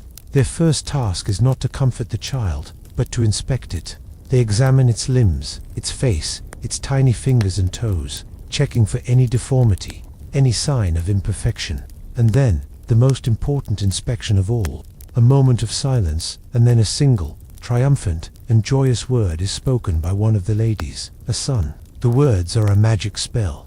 They transform the atmosphere of the room. The tension, the fear, the exhaustion, all of it evaporates, replaced by a wave of pure, unadulterated joy and relief. The ladies are weeping and laughing at the same time. They embrace each other. The news is shouted through the barred door, and you can hear a great, roaring cheer erupt from the court outside. The church bells begin to ring again, this time with a frantic, joyful, and triumphant peal. You have done it. You have performed the miracle. You have produced a son. The child, now washed and swaddled, is brought to you. You hold him in your arms. He is a small, warm, heavy weight against your chest. You look at his small, wrinkled, and impossibly perfect face, and in that moment, the queen, the wife, the political pawn, all fall away. You are simply a mother, and you feel a surge of love so fierce, so powerful, and so overwhelming that it frightens you. But your ordeal is not yet over. The danger has not passed. The midwife is now tending to you, her focus on the delivery of the afterbirth, and on staunching the bleeding. This is the second great moment of peril. A failure to deliver the placenta, or an uncontrollable hemorrhage, can still kill you, and in the days and weeks that follow, a new, more insidious danger will lurk. The childbed fever, an infection, contracted during the birth, can take hold in your bruised and battered body. It begins with a chill, and then a raging fever. It is a silent killer, a cruel and arbitrary thief that can come in the night and steal you away, turning the greatest triumph of your life into its final, tragic chapter. Every day that you wake, free of fever, is a small victory, another prayer of thanks. You have survived the battle. Now you must survive the peace. But imagine a different story. Imagine the same hot, dark, and suffocating room. Imagine the same long, agonizing hours of labor, the same waves of pain that threaten to tear you apart. Imagine the same final, screaming push, the same miraculous sense of release. Imagine the same profound, expectant silence. But this time, the silence is not broken by the strong, indignant cry of a healthy infant. This time, the silence stretches, it deepens. It becomes a heavy, terrible, and unnatural thing. The midwife works with a new, frantic urgency. You can hear the slap of her hand on the baby's back, the splash of cold water. You can hear her muttered, desperate prayers. But there is nothing, only the silence. The child you have carried for 9 months, the focus of all your hopes and all the kingdom's prayers, has been born dead. A different kind of sound fills the room now. It is the sound of weeping, not the joyful, relieved weeping of your previous triumph, but a quiet, heartbroken, and utterly desolate sound. The news is passed through the door, not as a shout, but as a somber, leaden whisper. There are no cheering crowds. The church bells remain silent. Your great triumph has become a devastating, public tragedy. The love and awe that had filled the room is replaced by a thick, cloying atmosphere of pity and failure. You are no longer the revered mother of the air. You are a faulty vessel, a woman whose body has betrayed the entire kingdom. Or imagine another, more subtle, but equally profound failure. Imagine that the child is born healthy, that its first cry is strong and loud. Imagine the same inspection by the ladies, the same moment of hushed anticipation. But this time, the word that is spoken is not son. This time, the word is daughter. The reaction is not one of grief. It is one of deep, palpable, and poorly concealed disappointment. There are polite, forced smiles. There are murmured congratulations that sound thin and hollow. But the joy is gone. The great, explosive relief is absent. You have produced a child. Yes, but you have produced the wrong kind of child. A daughter can be a useful asset, another pawn to be married off for a future alliance.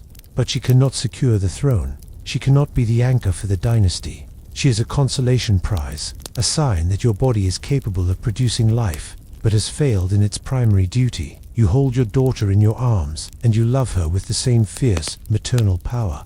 But you know that in the eyes of the court, in the eyes of your husband, she is a mark of your inadequacy. You have not truly succeeded. You have only postponed your failure. The pressure is not relieved. It will simply begin again.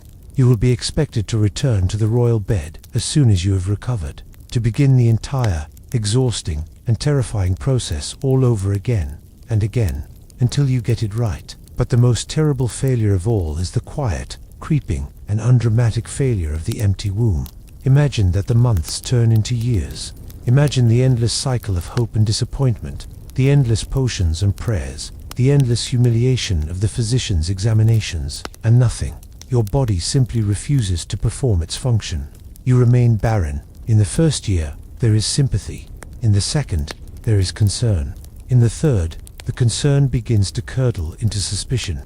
The whispers in the court, which were once sympathetic, now take on a harder, more sinister edge. You are not just unfortunate, you must be flawed. There must be something wrong with you, something displeasing to God. Is there a secret sin in your past? Is your piety a sham? Are you, perhaps, cursed? Your husband's demeanor changes completely. The initial impatience becomes a cold, settled resentment. He begins to avoid you. His visits to your bedchamber become infrequent, then cease altogether. You are a constant, living reminder of his own political vulnerability. He looks at you, and he sees the specter of civil war, the potential collapse of his entire legacy. His attention turns elsewhere.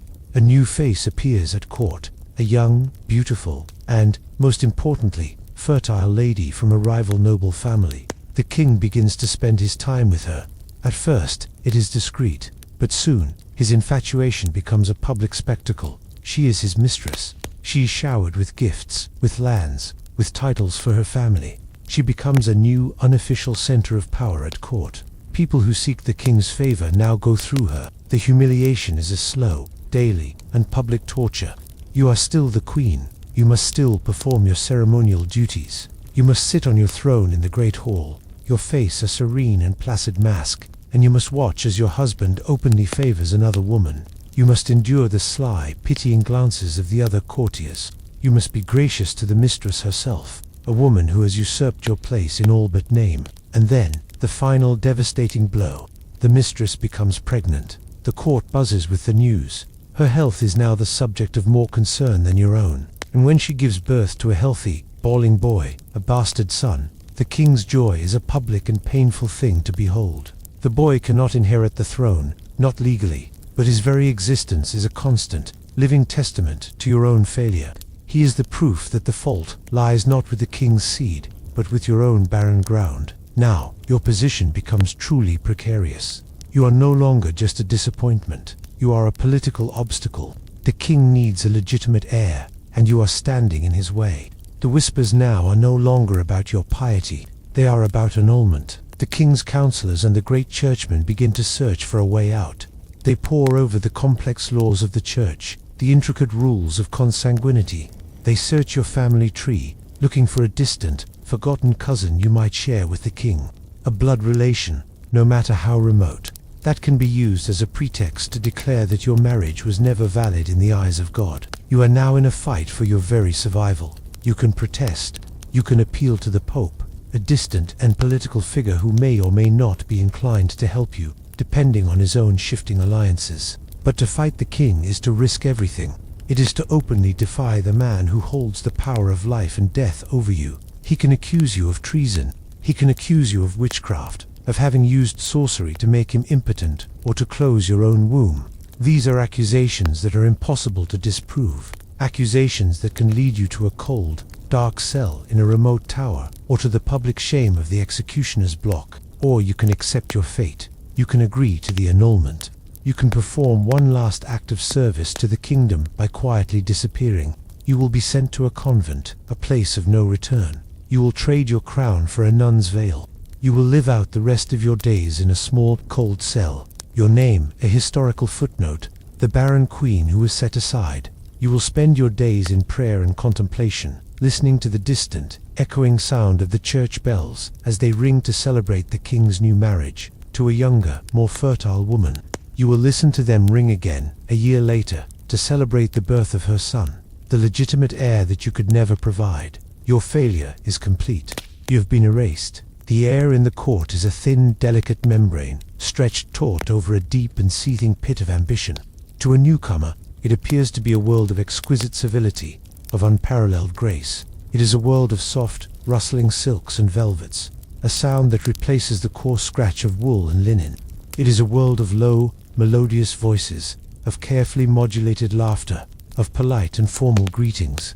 It is a world where every gesture is a small, perfect piece of choreography, from the graceful sweep of a curtsy to the elegant inclination of a head. But you learn, with a speed born of pure, desperate necessity, that this beautiful surface is a lie. It is a mask, and beneath the mask, the court is a battlefield, a place of constant, silent, and utterly ruthless warfare.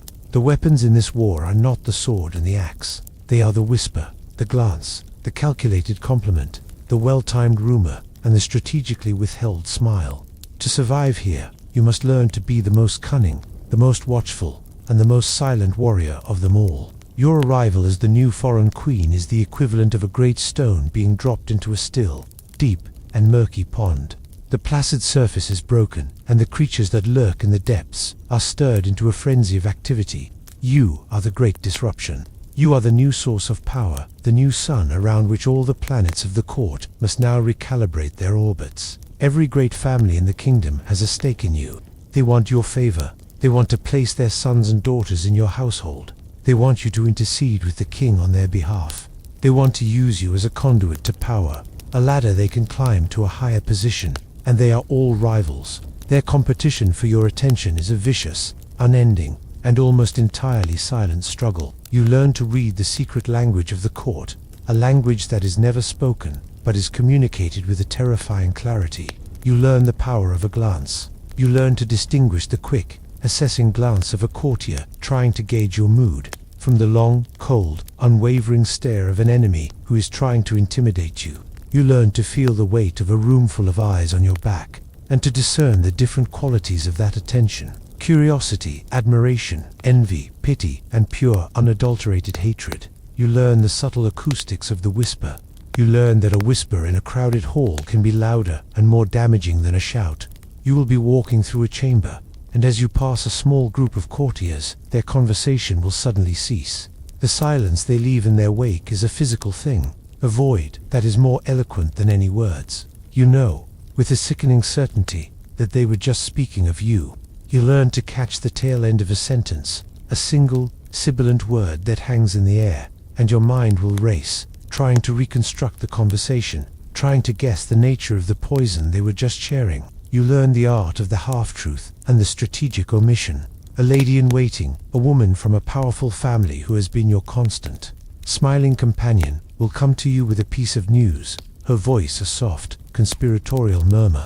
She will tell you, with an expression of deep and sincere concern, that a certain nobleman, a man from a rival family, has been speaking ill of you. She will not tell you the specifics. She will just plant the seed of suspicion, a tiny dark grain of mistrust. She is not protecting you. She is using you.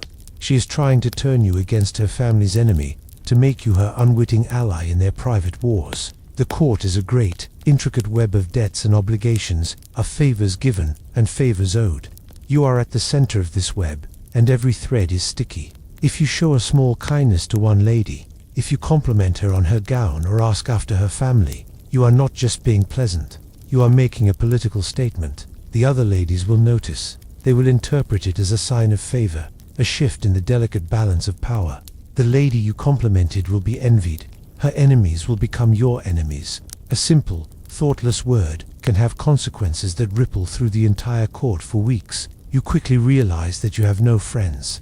The women who surround you, who sleep in your antechamber, who dress you and bathe you, are not your companions. They are your keepers, your rivals, and your spies. Each of them is playing her own game, and you are the board on which that game is played. The one who can become your favorite, your confidant, will have immense power, and so they compete for your affection with a ruthless, silent intensity. They flatter you. Their compliments are a sweet, sticky, and cloying syrup. They praise your beauty, your grace, your piety. You learn to hear the hollow ring of the insincerity, the desperate, grasping need that lies beneath the honeyed words. They bring you gifts, small, thoughtful things that are designed to indebt you to them. They tell you stories, amusing anecdotes, and juicy pieces of gossip. trying to become your indispensable source of entertainment and information. But this competition can also turn ugly. They will try to undermine each other in your eyes. A lady will accidentally let slip a damaging piece of information about a rival. She will tell you, with a feigned reluctance, of the rival's gambling debts, of her rumored affair, of a disrespectful comment she made about you when she thought no one was listening. You are the judge, in a constant, undeclared beauty contest of loyalty and devotion, and the contestants are not above sabotaging each other. The greatest danger comes from the factions that divide the court. These are the great alliances of noble families, bound together by blood, by marriage, and by mutual interest, locked in a perpetual struggle for dominance. When you arrive, you are a neutral territory, but you cannot remain so for long. Each faction will try to claim you, to make you their own. They will try to place their people in the key positions of your household. They will try to isolate you from their rivals. You are under immense, constant pressure to choose a side. But to choose a side is to make a powerful and permanent enemy of the other. If you favor the faction of the king's brother, you will earn the undying enmity of the faction of the queen mother. If you align yourself with the old, established families, you will be despised by the new men, the ambitious courtiers who have risen through the king's favor. You are walking a tightrope over a pit of snakes, and every step is fraught with peril. The safest course is to remain as neutral as possible, to distribute your smiles and your small favors with a careful, calculated evenness. But this neutrality is itself a source of frustration to the factions. It makes you an unreliable, unpredictable piece on the board, and they will redouble their efforts to force your hand. You learn that information is the most valuable currency in this world, and the most dangerous. You learn to be a sponge, to absorb every piece of information you can, every snippet of overheard conversation, every rumor, every secret. But you also learn that to reveal what you know is a sign of weakness. Knowledge is power, only when it is kept hidden, a weapon to be deployed at the most opportune moment. You develop a second self, a public persona. This is the queen. She is a serene, graceful, and utterly inscrutable being. Her smile is a beautiful, empty mask that reveals nothing of the fear, the anger, or the loneliness that may be churning within you. Her voice is a soft, musical instrument that produces only pleasant, non-committal sounds. The queen is a fortress, and inside that fortress, you, the woman, are the prisoner. It is a lonely and exhausting performance, and it never, ever ends. The pressure of this constant vigilance, this unending psychological warfare, takes a terrible toll. You feel your own true self beginning to dissolve, to be replaced by the carefully constructed artifice of the queen. You forget what it feels like to have a simple, honest conversation, to trust someone completely. You begin to see the hidden motive behind every kind word, the potential threat in every friendly gesture. Your mind becomes a labyrinth of suspicion and calculation.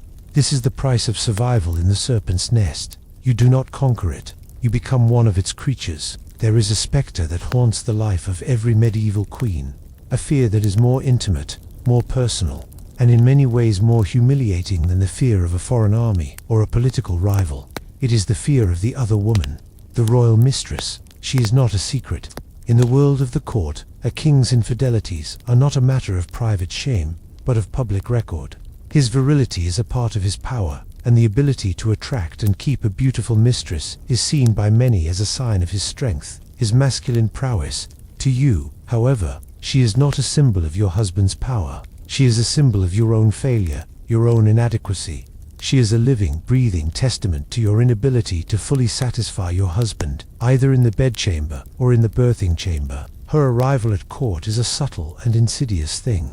At first, she is just another face in the crowd, a pretty, ambitious daughter of a minor noble house. You notice the king's attention lingering on her a moment too long during a feast. You notice him seeking her out as a partner in the dance, more often than protocol would demand. The whispers begin, a low, excited buzz that follows the two of them whenever they are in the same room. Your ladies-in-waiting fall silent when you approach, their faces a mixture of pity and a cruel, vicarious excitement. You must pretend not to notice. This is the first, and most important, rule of this painful game. To acknowledge the affair would be to create a public scandal. It would be to admit your own humiliation, to show your weakness. You must maintain your regal composure. You must continue to smile, to be gracious, to perform your duties as if nothing is amiss. You must greet the young woman with the same cool, distant courtesy you show to everyone else. It is an act of almost superhuman self-control, a performance that requires you to swallow a constant, bitter tide of jealousy and rage. But soon, the affair becomes too public to ignore. The king begins to shower his new favorite with gifts. She appears at court wearing a jewel that you recognize, a necklace that he once gave to you. She is given her own set of apartments within the castle, apartments that are finer and more lavishly furnished than those of the highest-ranking duchesses. Her family, once minor and insignificant, is suddenly elevated. Her father is given a lucrative office. Her brothers are granted titles and lands. The mistress becomes a new center of gravity at court. She is the sun, and the king is her captive planet. She is now your direct rival. She is the undeclared, uncrowned queen. Those who seek the king's favor, who need a petition granted or a grievance heard, soon learn that the fastest and most effective route is not through you, the legitimate queen, but through her. She has the king's ear in a way you never will. She has his affection. She has his trust. She is with him in his private, unguarded moments, in the hours after the court has retired, when the real decisions are made. Her antechamber becomes more crowded than your own. You will watch as the most powerful men in the kingdom, men who offer you only the most formal and correct obeisance, bow and scrape before her, their faces wreathed in flattering smiles. The humiliation is a constant, public spectacle. You must sit on your throne during a great feast and watch as the king directs his conversation, his jokes, and his loving glances, not to you, but to her, seated further down the high table. You must endure the sympathetic, pitying looks of your own ladies, a pity that feels more insulting than open contempt. The character of the mistress determines the nature of your torment. If she is kind, if she is discreet, if she shows you a measure of respect, the situation is almost bearable. But more often than not, she is young, she is arrogant, and she is intoxicated by her newfound power. She will take a cruel pleasure in flaunting her influence over the king. She will wear the colors you are known to favor. She will subtly mock you with a look or a gesture that only you can understand. She knows that you are powerless to retaliate. The king's favor is a magical, protective cloak. To move against her would be to move against him, an act of political suicide. And so, you are forced into a terrible, silent alliance with her. You must be seen to be friendly. You will be seated together at state occasions. You will be expected to exchange pleasantries. These encounters are a masterclass in hypocrisy. Your conversation is a delicate dance of empty words. Your smiles are as thin and as fragile as ice on a winter pond. You both know the truth. You are mortal enemies, locked in a struggle for the attention of one man, a man who holds both of your fates in the palm of his hand. The greatest fear, the ultimate and most devastating humiliation, is that she will succeed where you have failed, that she will produce a child, a son. When the mistress becomes pregnant, the court holds its breath. Her pregnancy is treated with all the gravity and concern that your own was, or should have been. And if she is delivered of a healthy boy, the king's bastard son, your own position becomes almost untenable. The bastard cannot inherit the throne, but his very existence is a public rebuke to you. He is the living proof of the king's virility, and by extension, of your own barrenness or your failure to produce a male heir. The king will dote on the boy, showering him with affection and titles. The boy will be raised at court, a constant, painful reminder of what you could not provide. He is a rival to any legitimate children you may have, a potential focal point for future rebellion and civil war. The mistress, now the mother of a king's son, becomes more powerful than ever.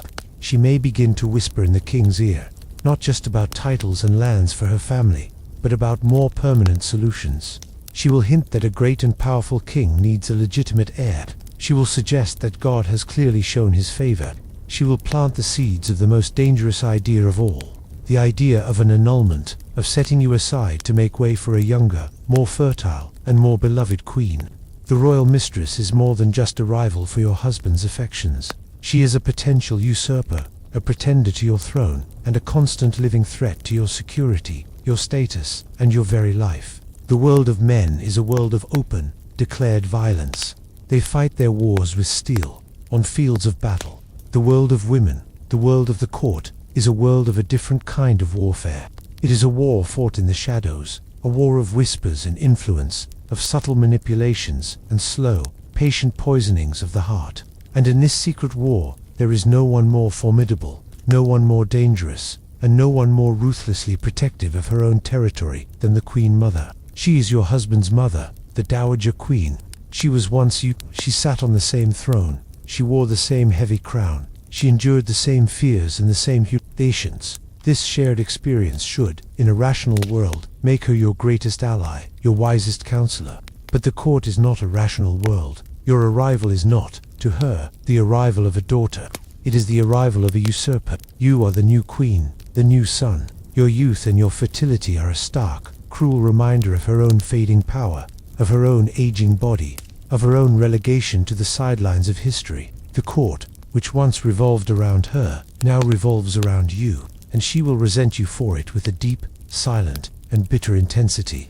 This resentment is the fertile ground in which a long and terrible war of attrition will grow. She knows the court in a way you never will. She knows its secret paths, its hidden currents, its ancient grievances. The courtiers who now bow to you were once her creatures. Many of them still owe their loyalty and their positions to her. She has a network of spies and informants, a web of influence that has been decades in the making, and she will use it, subtly and skillfully, to undermine you at every turn. Her weapon is her relationship with her son, the king. You are his wife, but she is his mother.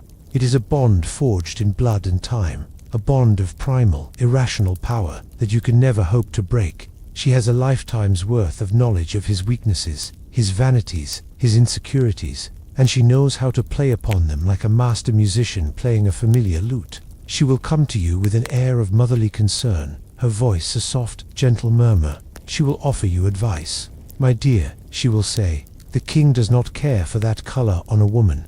I would advise you to wear the blue.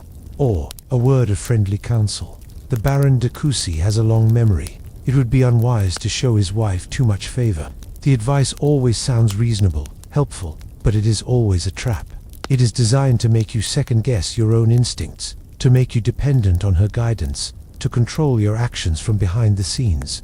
If you take her advice, you are her puppet. If you ignore it, she will go to her son and complain of your arrogance, of your refusal to show her the proper respect. She will use her access to the king to poison him against you, slowly and patiently. She will not make direct accusations.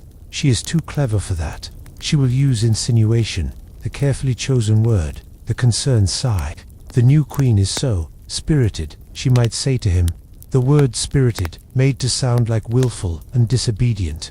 One hopes her foreign upbringing has not given her unsuitable ideas. She will praise you with faint dams, complimenting your beauty in a way that suggests it is your only asset, praising your piety in a tone that implies it is a clever performance. She is creating a narrative, a story in which you are the foolish, headstrong, and slightly suspect foreigner, and she is the wise, loyal, and long-suffering mother who must protect her son from his own poor judgment. You are caught in an impossible position. To confront her openly would be a disaster.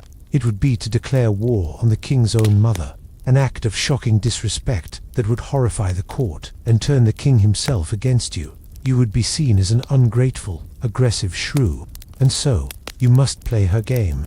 You must treat her with a constant, unceasing, and utterly exhausting display of deference and affection. You must thank her for her wise counsel, even as you seethe with rage. You must endure her subtle insults and her condescending smiles. You must fight your war with her on her own terms, in the shadows, with the same weapons of insinuation and feigned sincerity.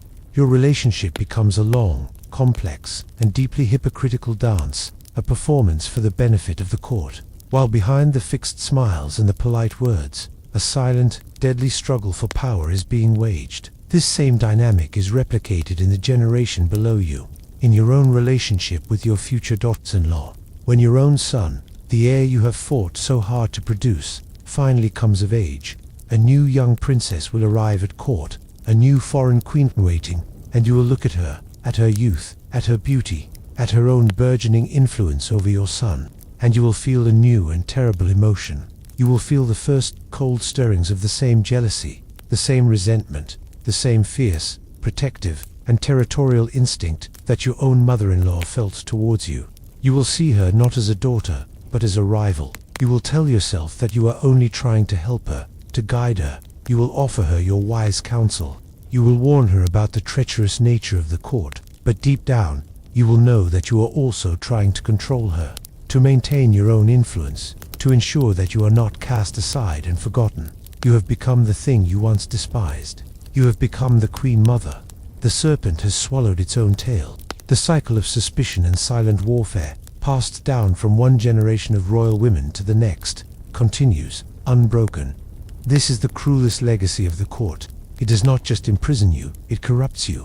It teaches you that in this world, a woman's greatest enemy is not a man, but the other women who are trapped in the same gilded cage beside her. There is a final, absolute fear that underpins all the other, smaller fears of your life as a queen.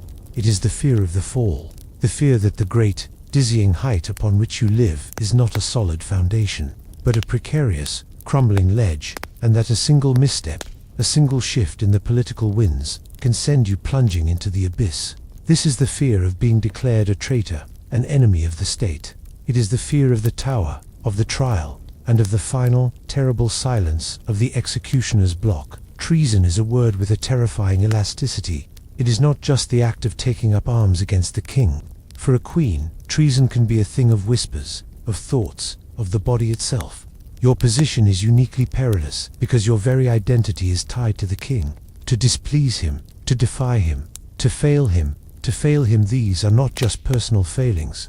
They can be interpreted as acts of political rebellion, as a threat to the stability of the crown. The accusation can come from anywhere. It can grow from the seeds of a courtly rivalry. An enemy, a nobleman whose ambitions you have thwarted, can begin a whispering campaign against you. He will hint that your counsel is tainted by foreign influence, that your piety is a cloak for heretical beliefs, that your loyalty is not to your husband's kingdom, but to the land of your birth. In a court that is already deeply suspicious of you as a foreigner, these accusations can find fertile ground. The most dangerous accusation of all is that of adultery. For a common woman, adultery is a sin. For a queen, it is high treason. Your body is not your own. It is the property of the state, the sacred vessel of the royal bloodline. To allow another man to touch you is not just an act of infidelity. It is an act that threatens the very foundation of the dynasty.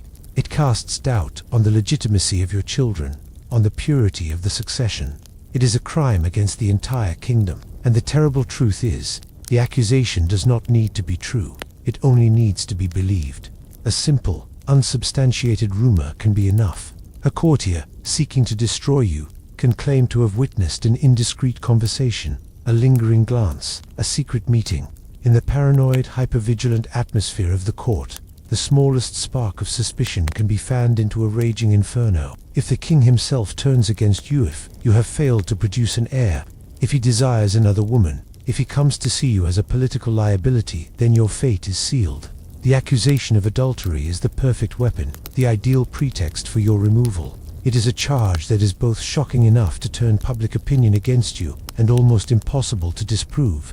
How can you prove that something did not happen? The process of your fall is swift and brutal. One day, you are the queen, surrounded by the rituals and the deference of your station. The next, the captain of the guard arrives at the door of your chambers, his face a grim, unreadable mask. He does not bow. He informs you, in a cold, flat voice, that you are under arrest, by order of the king. The world collapses. Your ladies, who just hours before were your fawning servants, now shrank away from you as if you were carrying the plague. To be associated with you is now a death sentence. You are stripped of your finery. Your jewels are removed. You are dressed in a simple coarse gown. You are a queen no longer. You are a prisoner. You were escorted from your apartments, not in a stately procession, but as a common criminal, flanked by armed guards. The courtiers you pass in the corridors, the people who have spent years flattering you and begging for your favor, now avert their eyes. They pretend not to see you.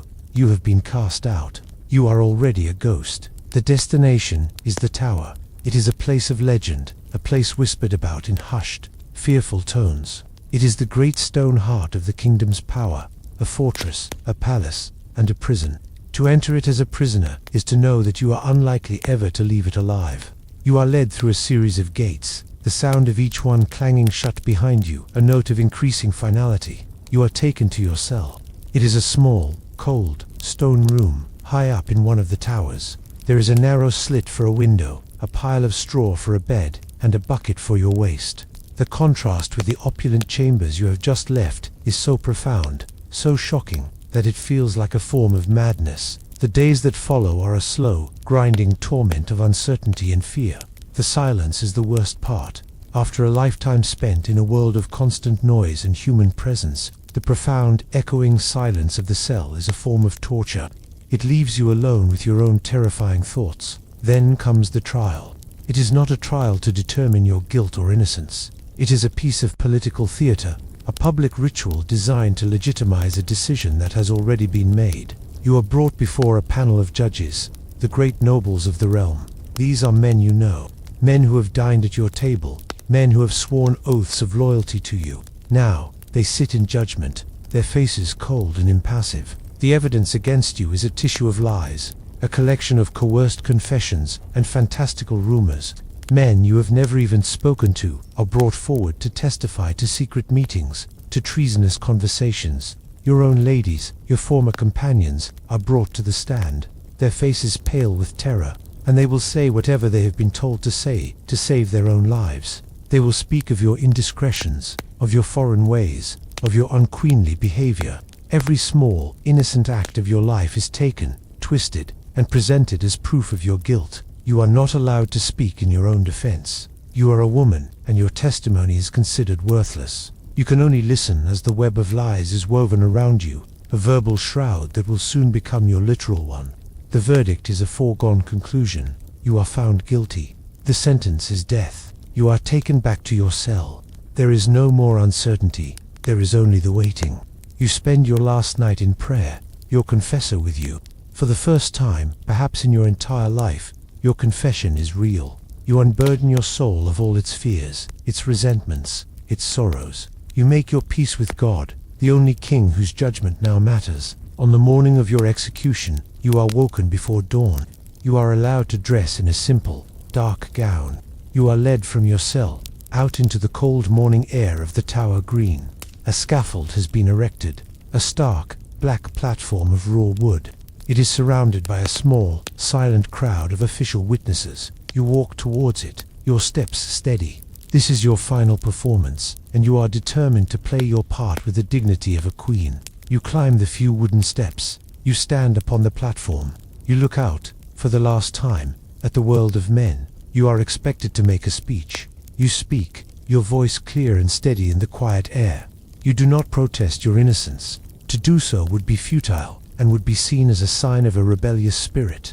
Instead, you praise the king. You declare that he has been a good and merciful husband. You ask the people to pray for him.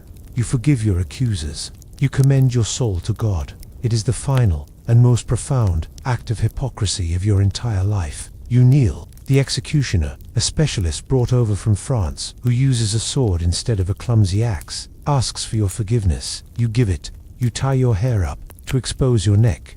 A cloth is tied around your eyes. You are now in a world of pure sensation. You can feel the rough, splintery texture of the wooden block beneath your cheek. You can smell the damp, earthy scent of the straw that has been laid down to soak up your blood. You can hear the soft, sighing whisper of the crowd. You can hear the sound of the executioner taking his stance. You can hear the almost imperceptible, high-pitched whistle of the sword as it begins its swift, downward arc. And then, there is only the final, absolute silence. The serpent's nest has claimed its last victim. The cage is finally, irrevocably, open. The great heavy crown is a burden shouldered by only one woman in the kingdom at any given time. Her life is a singular agony, a unique and lonely pinnacle of gilded suffering. But the world of women is a vast and varied landscape of cages, each with its own particular design, its own unique set of bars, its own special flavor of quiet desperation. To be a woman of rank, of wealth, or of holy office is not to be free. It is merely to be imprisoned in a different, and often more subtly, cruel, manner. The absence of a crown does not mean the absence of a yoke. Let us now leave the cold, echoing chambers of the Queen and walk the quieter, but no less treacherous, corridors of power inhabited by the other, uncrowned women who are, in their own ways, just as trapped, just as embattled, and just as profoundly and soul-crushingly unfree. Let us explore why it also sucked, in its own special and terrible way, to be a lady in waiting, a rich merchant's widow, and a powerful abbess. Your life begins with a transaction you did not make. You are not sold, like a princess, for a treaty of peace. You are invested, like a bag of gold, in the hope of a future return. You are the daughter of a powerful nobleman, a duke or an earl, and from your earliest childhood, you are groomed for a single purpose: to win a place in the queen's household. This is not a matter of your own ambition. It is the ambition of your father, your brothers, your entire clan. A daughter at court, a daughter with the queen's ear, is a listening post, a mouthpiece, a vital and strategic asset in the great, unending war of politics and influence. Your future is a calculated investment in your family's power. Your education is a mirror of the queen's, but it is a paler, less polished reflection. You learn the same languages, the same music, the same stately dances, but you are not trained to be the center of attention. You are trained to be the perfect, unobtrusive satellite. You learn the art of self-effacement, of blending into the background. You learn to make your movements quiet, your voice soft, your opinions non-existent. You are taught that your primary virtue is not beauty or wit, but a silent, unwavering, and utterly feigned loyalty. You are being trained to be a high-born, exquisitely mannered servant. The day you are accepted into the queen's household is a day of great celebration for your family. It is a sign of their rising fortunes, a public confirmation of their status. For you, it is the beginning of a long and gilded exile. You leave the familiar sounds and smells of your own family's castle, a place where you were, at least, a daughter, and you travel to the royal court to become a stranger. Your first impression of the court is one of overwhelming scale and terrifying anonymity. You are just one of dozens of young women, all from similar backgrounds, all with the same anxious, ambitious look in their eyes. You are all rivals in a silent, undeclared competition for a prize you cannot even name. The senior ladies of the household, women who have been navigating these treacherous waters for years, look at you with a mixture of pity and contempt. They see you as you are, fresh meat, a new and naive player in a very old and very dangerous game. Your new life is a paradox. You are surrounded by a level of luxury you have only dreamed of. The food is richer, the fabrics are finer, the music is sweeter than anything you have known, but none of it is yours. You are a spectator, a permanent guest in a world of unimaginable wealth, but you own nothing. You are a prisoner of this luxury, bound to it by your duty, but you have no claim on it. Your days are a long, slow, and deeply monotonous river of trivial tasks. Your entire existence is dictated by the ringing of bells and the needs of another woman. You wake in the cold, grey pre-dawn, not in your own chamber, but on a simple pallet in the queen's antechamber, huddled with the other ladies on duty. The first sound you hear is the stirring of the queen in her great bed, and from that moment until the moment she retires for the night, your life is not your own. You are a part of the ceremony of the queen's. You are one of the pairs of hands that helps to dress her. You hold the silver ewer while a higher-ranking lady pours the water over the queen's hands. You fetch the chemise, the kirtle, the heavy, imprisoning gown. You stand, silent and motionless, for what feels like an eternity, holding a mirror, your arms aching with the strain, while her hair is dressed. During this intimate ritual, you are not a person. You are a piece of furniture, a silent, functional object. Your primary duty is to be present.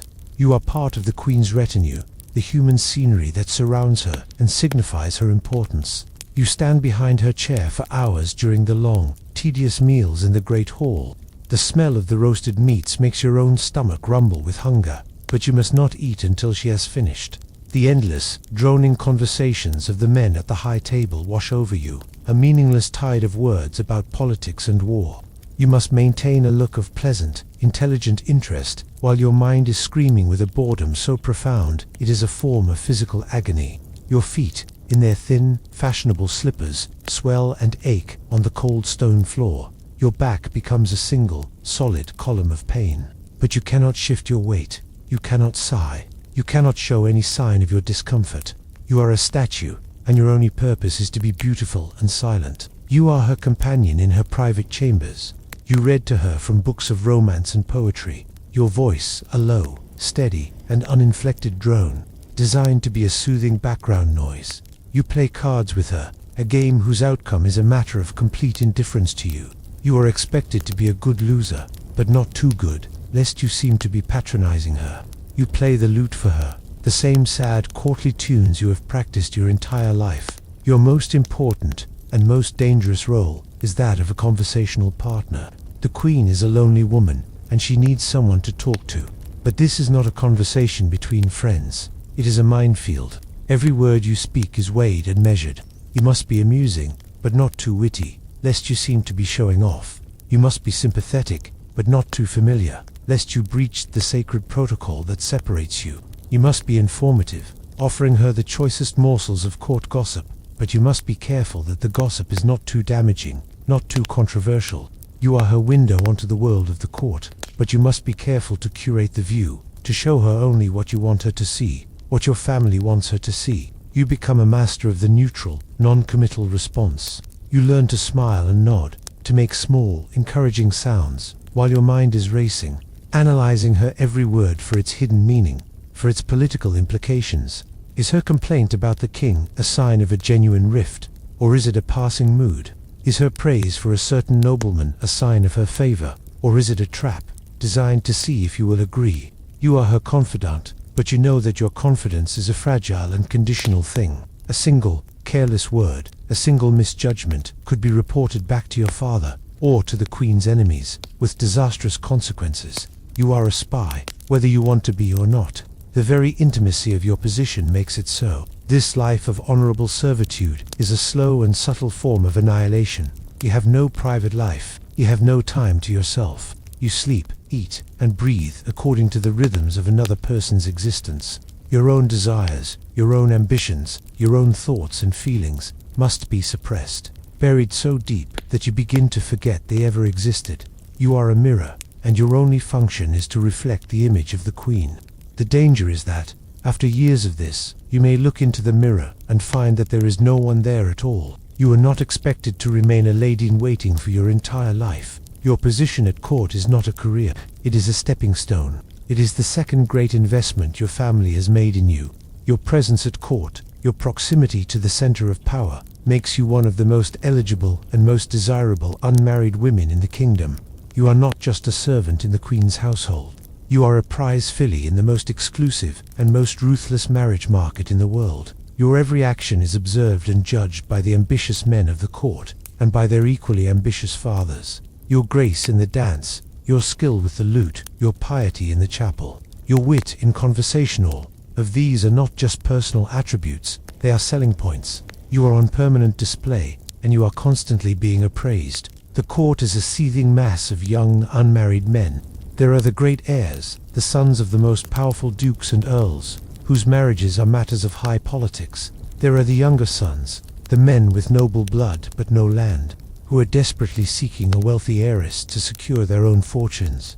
There are the ambitious knights, the men of new money or new favor, who hope to marry into an established family to legitimize their own status.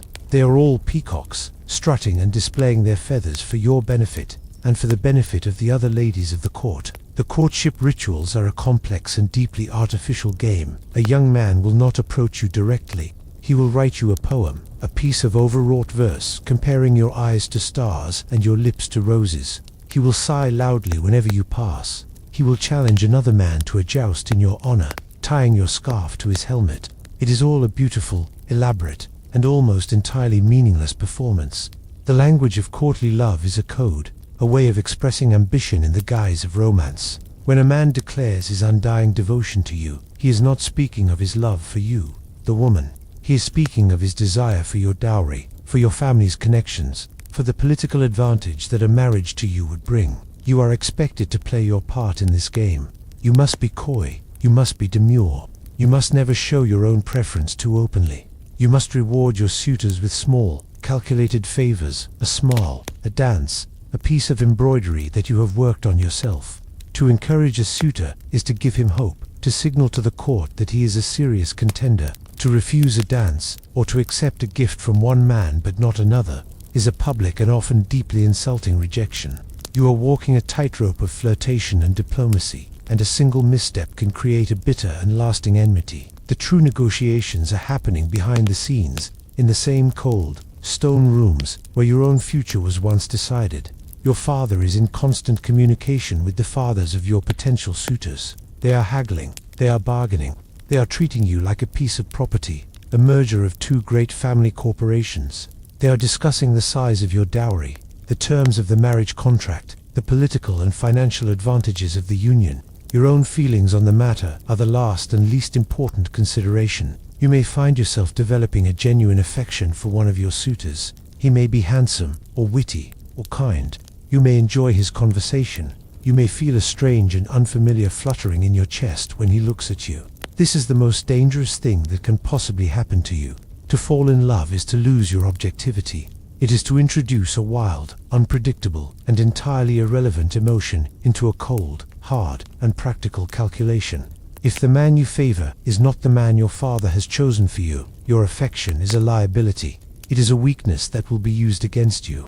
You will be told that your feelings are a childish infatuation, that you do not understand the great matters of state at stake. You will be reminded of your duty to your family, and you will be expected to obey. The competition between your suitors can be vicious. They are not just competing for your hand, they are competing for a strategic advantage over their rivals. They will try to sabotage each other. A rumor will be started about one of your suitors, a story of a gambling debt, of a secret disease, of a cowardly act in a past battle. His rivals will make sure the story reaches your father's ears. They will use every dirty trick, every piece of insinuation and slander, to remove their competitors from the field. You are the prize in a tournament of lies. And then, there is the king. He is the ultimate authority in this. As in all things, no marriage between two powerful noble families can take place without his consent. He may have his own plans for you. He may see you as the perfect bride for one of his own favorites, a way of rewarding a loyal servant. He may see a potential marriage between your family and another as a threat, the creation of a powerful new alliance that could one day challenge his own authority. In that case, he will forbid the match. Your father will have no choice but to obey. You are not just a pawn in your family's game. You are a pawn in the king's game as well. The most terrifying and most tempting possibility of all is that the king himself may take an interest in you. You may be beautiful, you may be witty, you may catch his eye. This is the great, glittering, and deadly prize of the court. To become the king's mistress is to achieve a level of power and influence that no lady-in-waiting and few queens could ever dream of. You would have his ear, his affection, his protection. You could enrich your family beyond their wildest dreams, but it is a path fraught with peril. It would mean earning the undying, silent, and venomous hatred of the queen. It would mean making an enemy of the one woman at court who is, in theory, your protector. It would mean placing yourself at the center of a web of political intrigue that could, at any moment, strangle you. The king's favor is a notoriously fickle thing. A new, younger, more beautiful face could appear at court tomorrow, and you could be cast aside as quickly as you were elevated. And a discarded royal mistress has a very long and very public fall. You would be an object of scorn and ridicule, a cautionary tale whispered in the corridors. To accept the king's advances is to make the ultimate gamble, to wager your entire future on the notoriously unstable foundation of a powerful man's desire. Eventually, a match is made. The contracts are signed. The wedding is a magnificent affair, a great public celebration of the new alliance between your two families. You are the center of it all, a beautiful, smiling bride in a gown of white and gold. But as you stand at the altar beside your new husband, a man who may be a stranger to you, or a man you despise, or, if you are impossibly, miraculously lucky, a man you have a genuine affection for, you know the truth. You have not chosen your own fate. You have simply been transferred from one form of servitude to another. You have graduated from the queen's household to your husband's. You have exchanged the gilded cage of a lady-in-waiting for the equally gilded, and often far more lonely, cage of a noble wife. Your marriage is the beginning of a new chapter in your life, a new form of servitude. You are now the mistress of your own castle, the lady of a great and powerful household. You have traded the collective, competitive world of the queen's antechamber for a position of solitary, and often isolated, authority. You are no longer one of many, you are the one. But this new power is a fragile and deeply circumscribed thing. You are the ruler of the domestic sphere, a world of women, of servants, of children. Your husband is the ruler of the real world, the world of politics, of war, of power. He is the sun, and you are the moon, reflecting his light. your own power entirely dependent on his favor and his position. Your first and most important duty is the same as the queen's. You must produce an heir. The pressure is just as intense, the expectations just as high. The future of your husband's lineage, the survival of his name and his lands, rests within your body. The same cycle of hope and disappointment, of anxious pregnancies and perilous childbirths, will define the first years of your marriage. Your value, in the eyes of your husband and his family, is directly proportional to your ability to produce healthy sons. If you succeed, if you provide your husband with a son and a spare, you will achieve a new level of security and respect. You will have fulfilled your primary function. You will be the revered mother of the future Lord.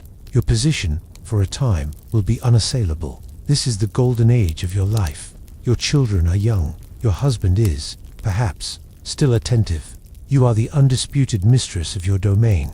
You manage the vast and complex machinery of the household. You oversee the kitchens, the laundry, the infirmary. You are responsible for the education of your daughters, grooming them for their own future roles in the great marriage market. You are a powerful and respected figure within your own small world. But this golden age is a fleeting thing. Your children grow up. Your sons are sent away to be fostered in other noble households, to learn the arts of war and politics.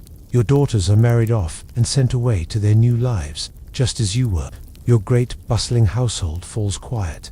The purpose that has defined your life for 2 decades, the raising of the next generation, is now complete, and a new, cold, and terrifying question begins to loom. What now? Your husband, who is now older, may begin to seek his comforts elsewhere. The political alliance that your marriage represented may no longer be as important as it once was. He may take a young mistress, a painful and public humiliation that mirrors the one you witnessed so often at the royal court. You are no longer the vibrant, fertile young woman he married. You are the aging, familiar, and often ignored wife. Your influence over him begins to wane. You are a part of the furniture of his life, a respected but often overlooked fixture. The most terrifying prospect of all is widowhood. Your husband will likely die before you. He may be killed in a battle, in a jousting accident, or he may simply succumb to a fever.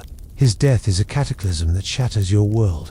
In an instant, you are transformed from the powerful and respected wife of the Lord to the dowager, the widow, a woman whose position is suddenly precarious and uncertain. Your son is now the Lord. You are no longer the mistress of the castle.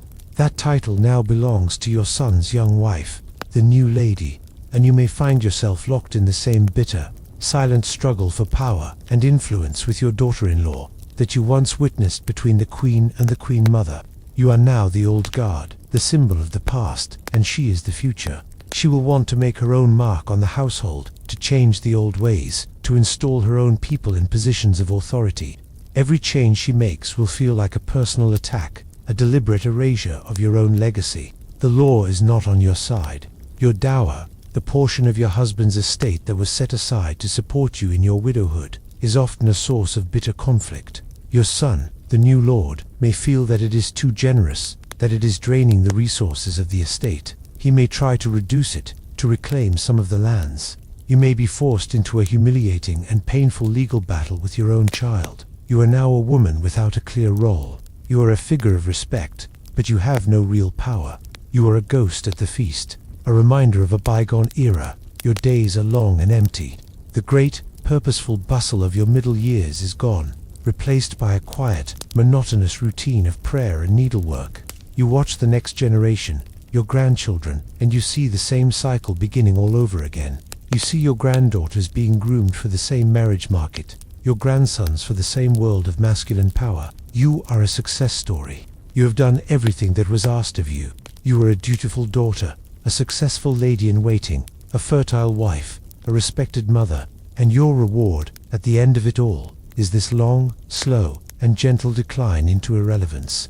You are left with your memories, and with the cold, hard wisdom of a woman who has played the game and survived. But you know, with a certainty that is as deep and as solid as the stone walls of your castle, that you have never, not for a single day, been the master of your own life. Your world is not a world of stone castles and ancient bloodlines. It is a world of wood, of wool, of wax, and of coin.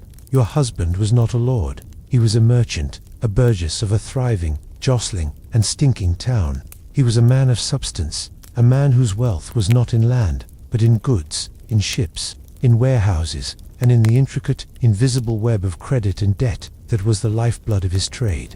And you were his wife, a respected figure in your own right, the mistress of a large, comfortable house in the heart of the town, a woman whose hands were soft and whose clothes were made of fine, imported cloth. Your life was one of comfort, of security, of a quiet, urban prosperity.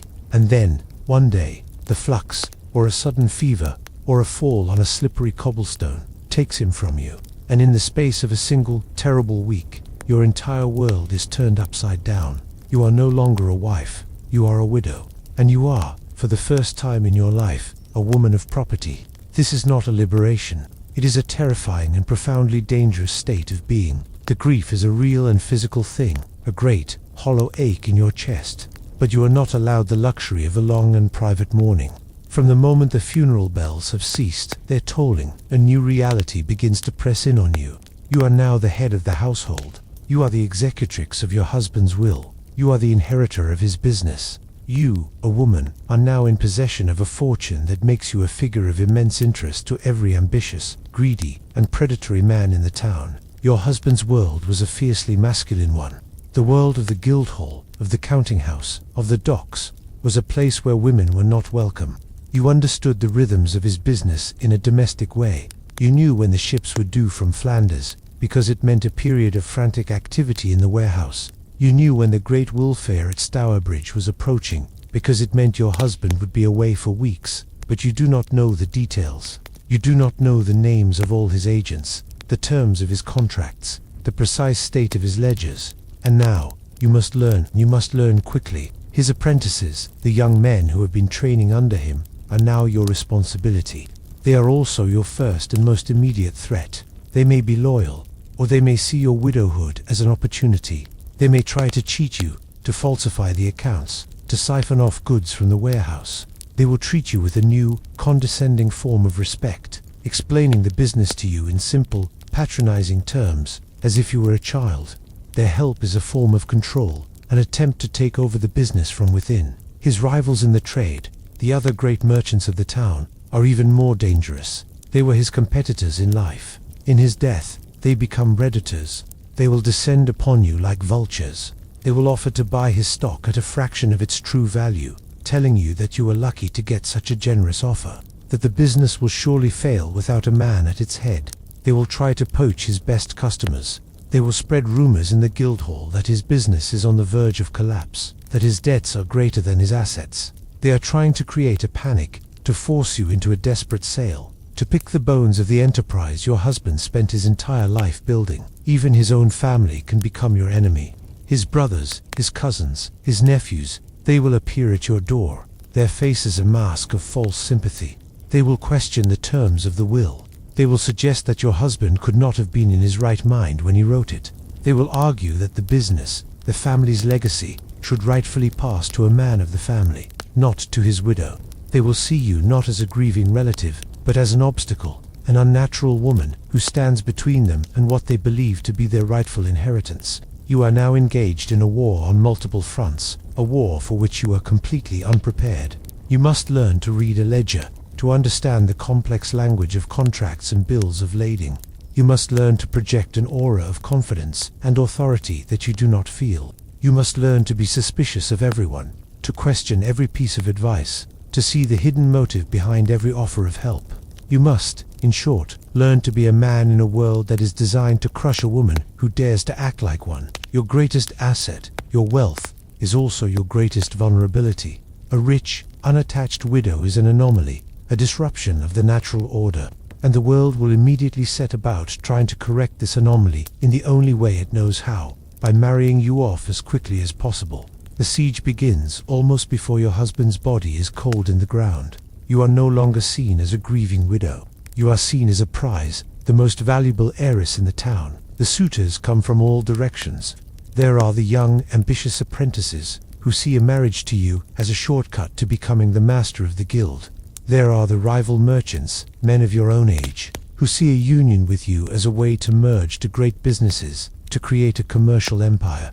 There are the impoverished gentlemen from the countryside, the younger sons of the gentry, who despise the world of trade, but are not above marrying a merchant's widow to restore their own family's flagging fortunes. Their courtship is not a thing of poetry and romance. It is a business proposition. They do not praise your beauty. They praise your late husband's business acumen. They do not speak of love. They speak of consolidating warehouses and expanding trade routes. They court your bookkeeper as much as they court you. The pressure to remarry is immense, and it comes from all sides.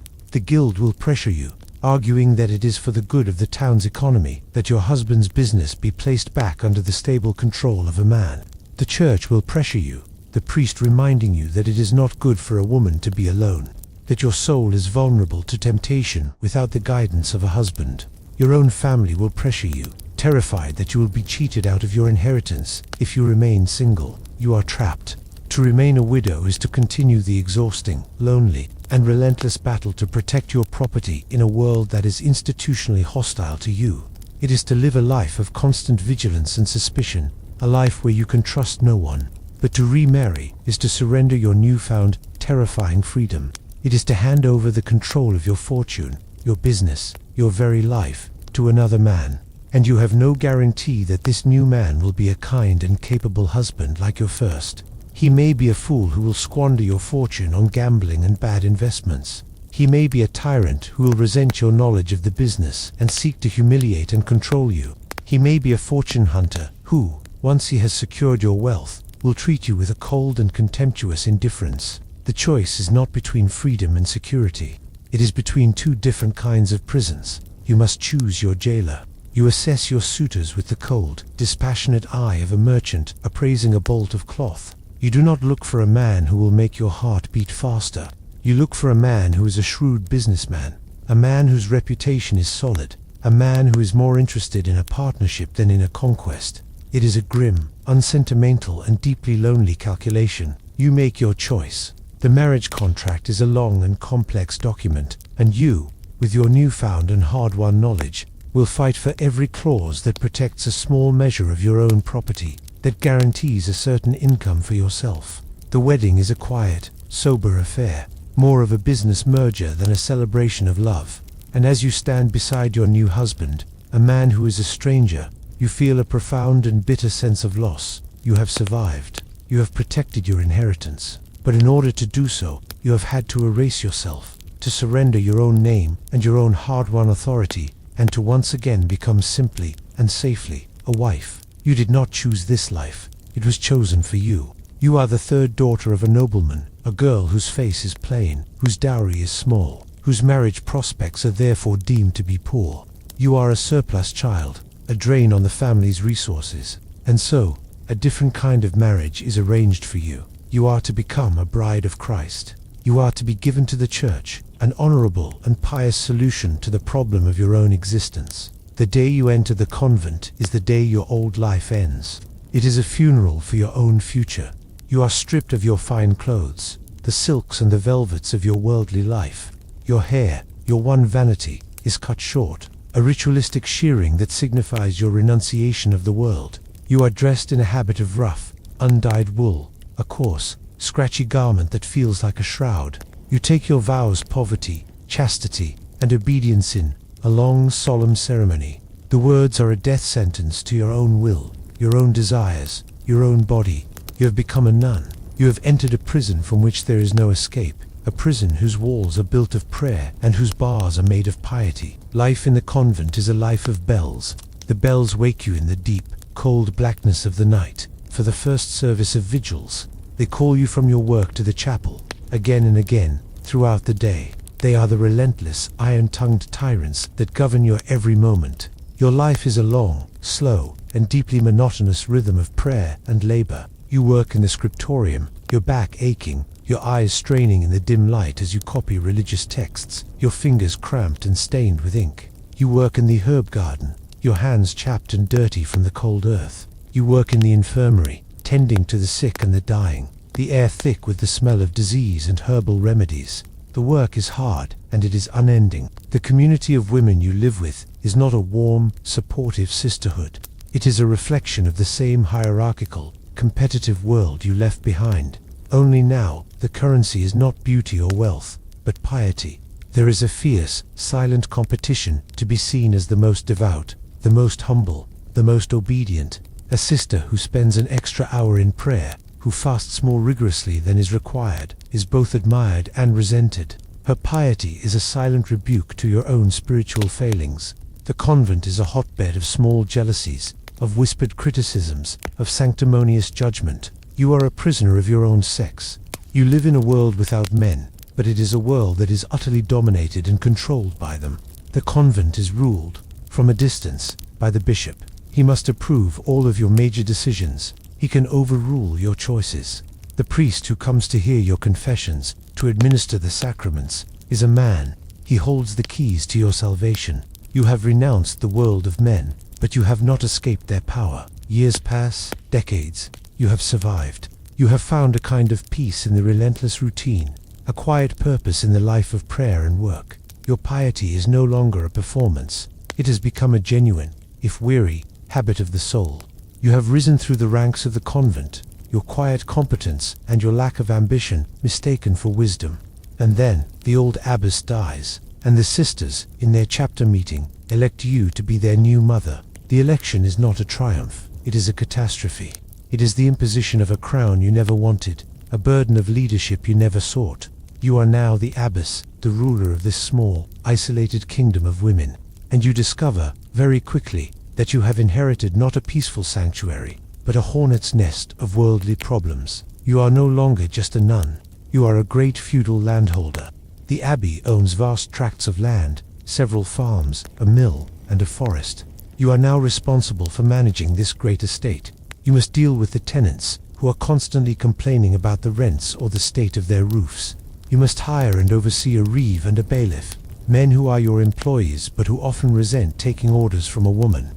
You must go to court to defend the abbey's property rights in endless, tedious legal disputes with your neighbors, the local knights and barons, who are always trying to encroach on the church's lands. You are forced to become a businesswoman, a lawyer, a diplomat, roles for which you have no training and no inclination. You are responsible for the physical and financial well-being of the convent. The roof of the church is leaking.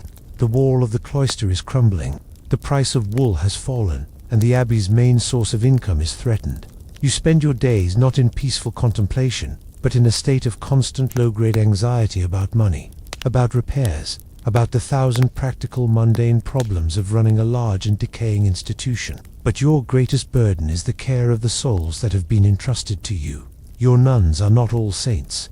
Many of them are like you, women who were forced into this life, who carry their worldly resentments and their frustrated desires with them into the cloister. There are the petty squabbles, the factions, the jealousies that you must mediate.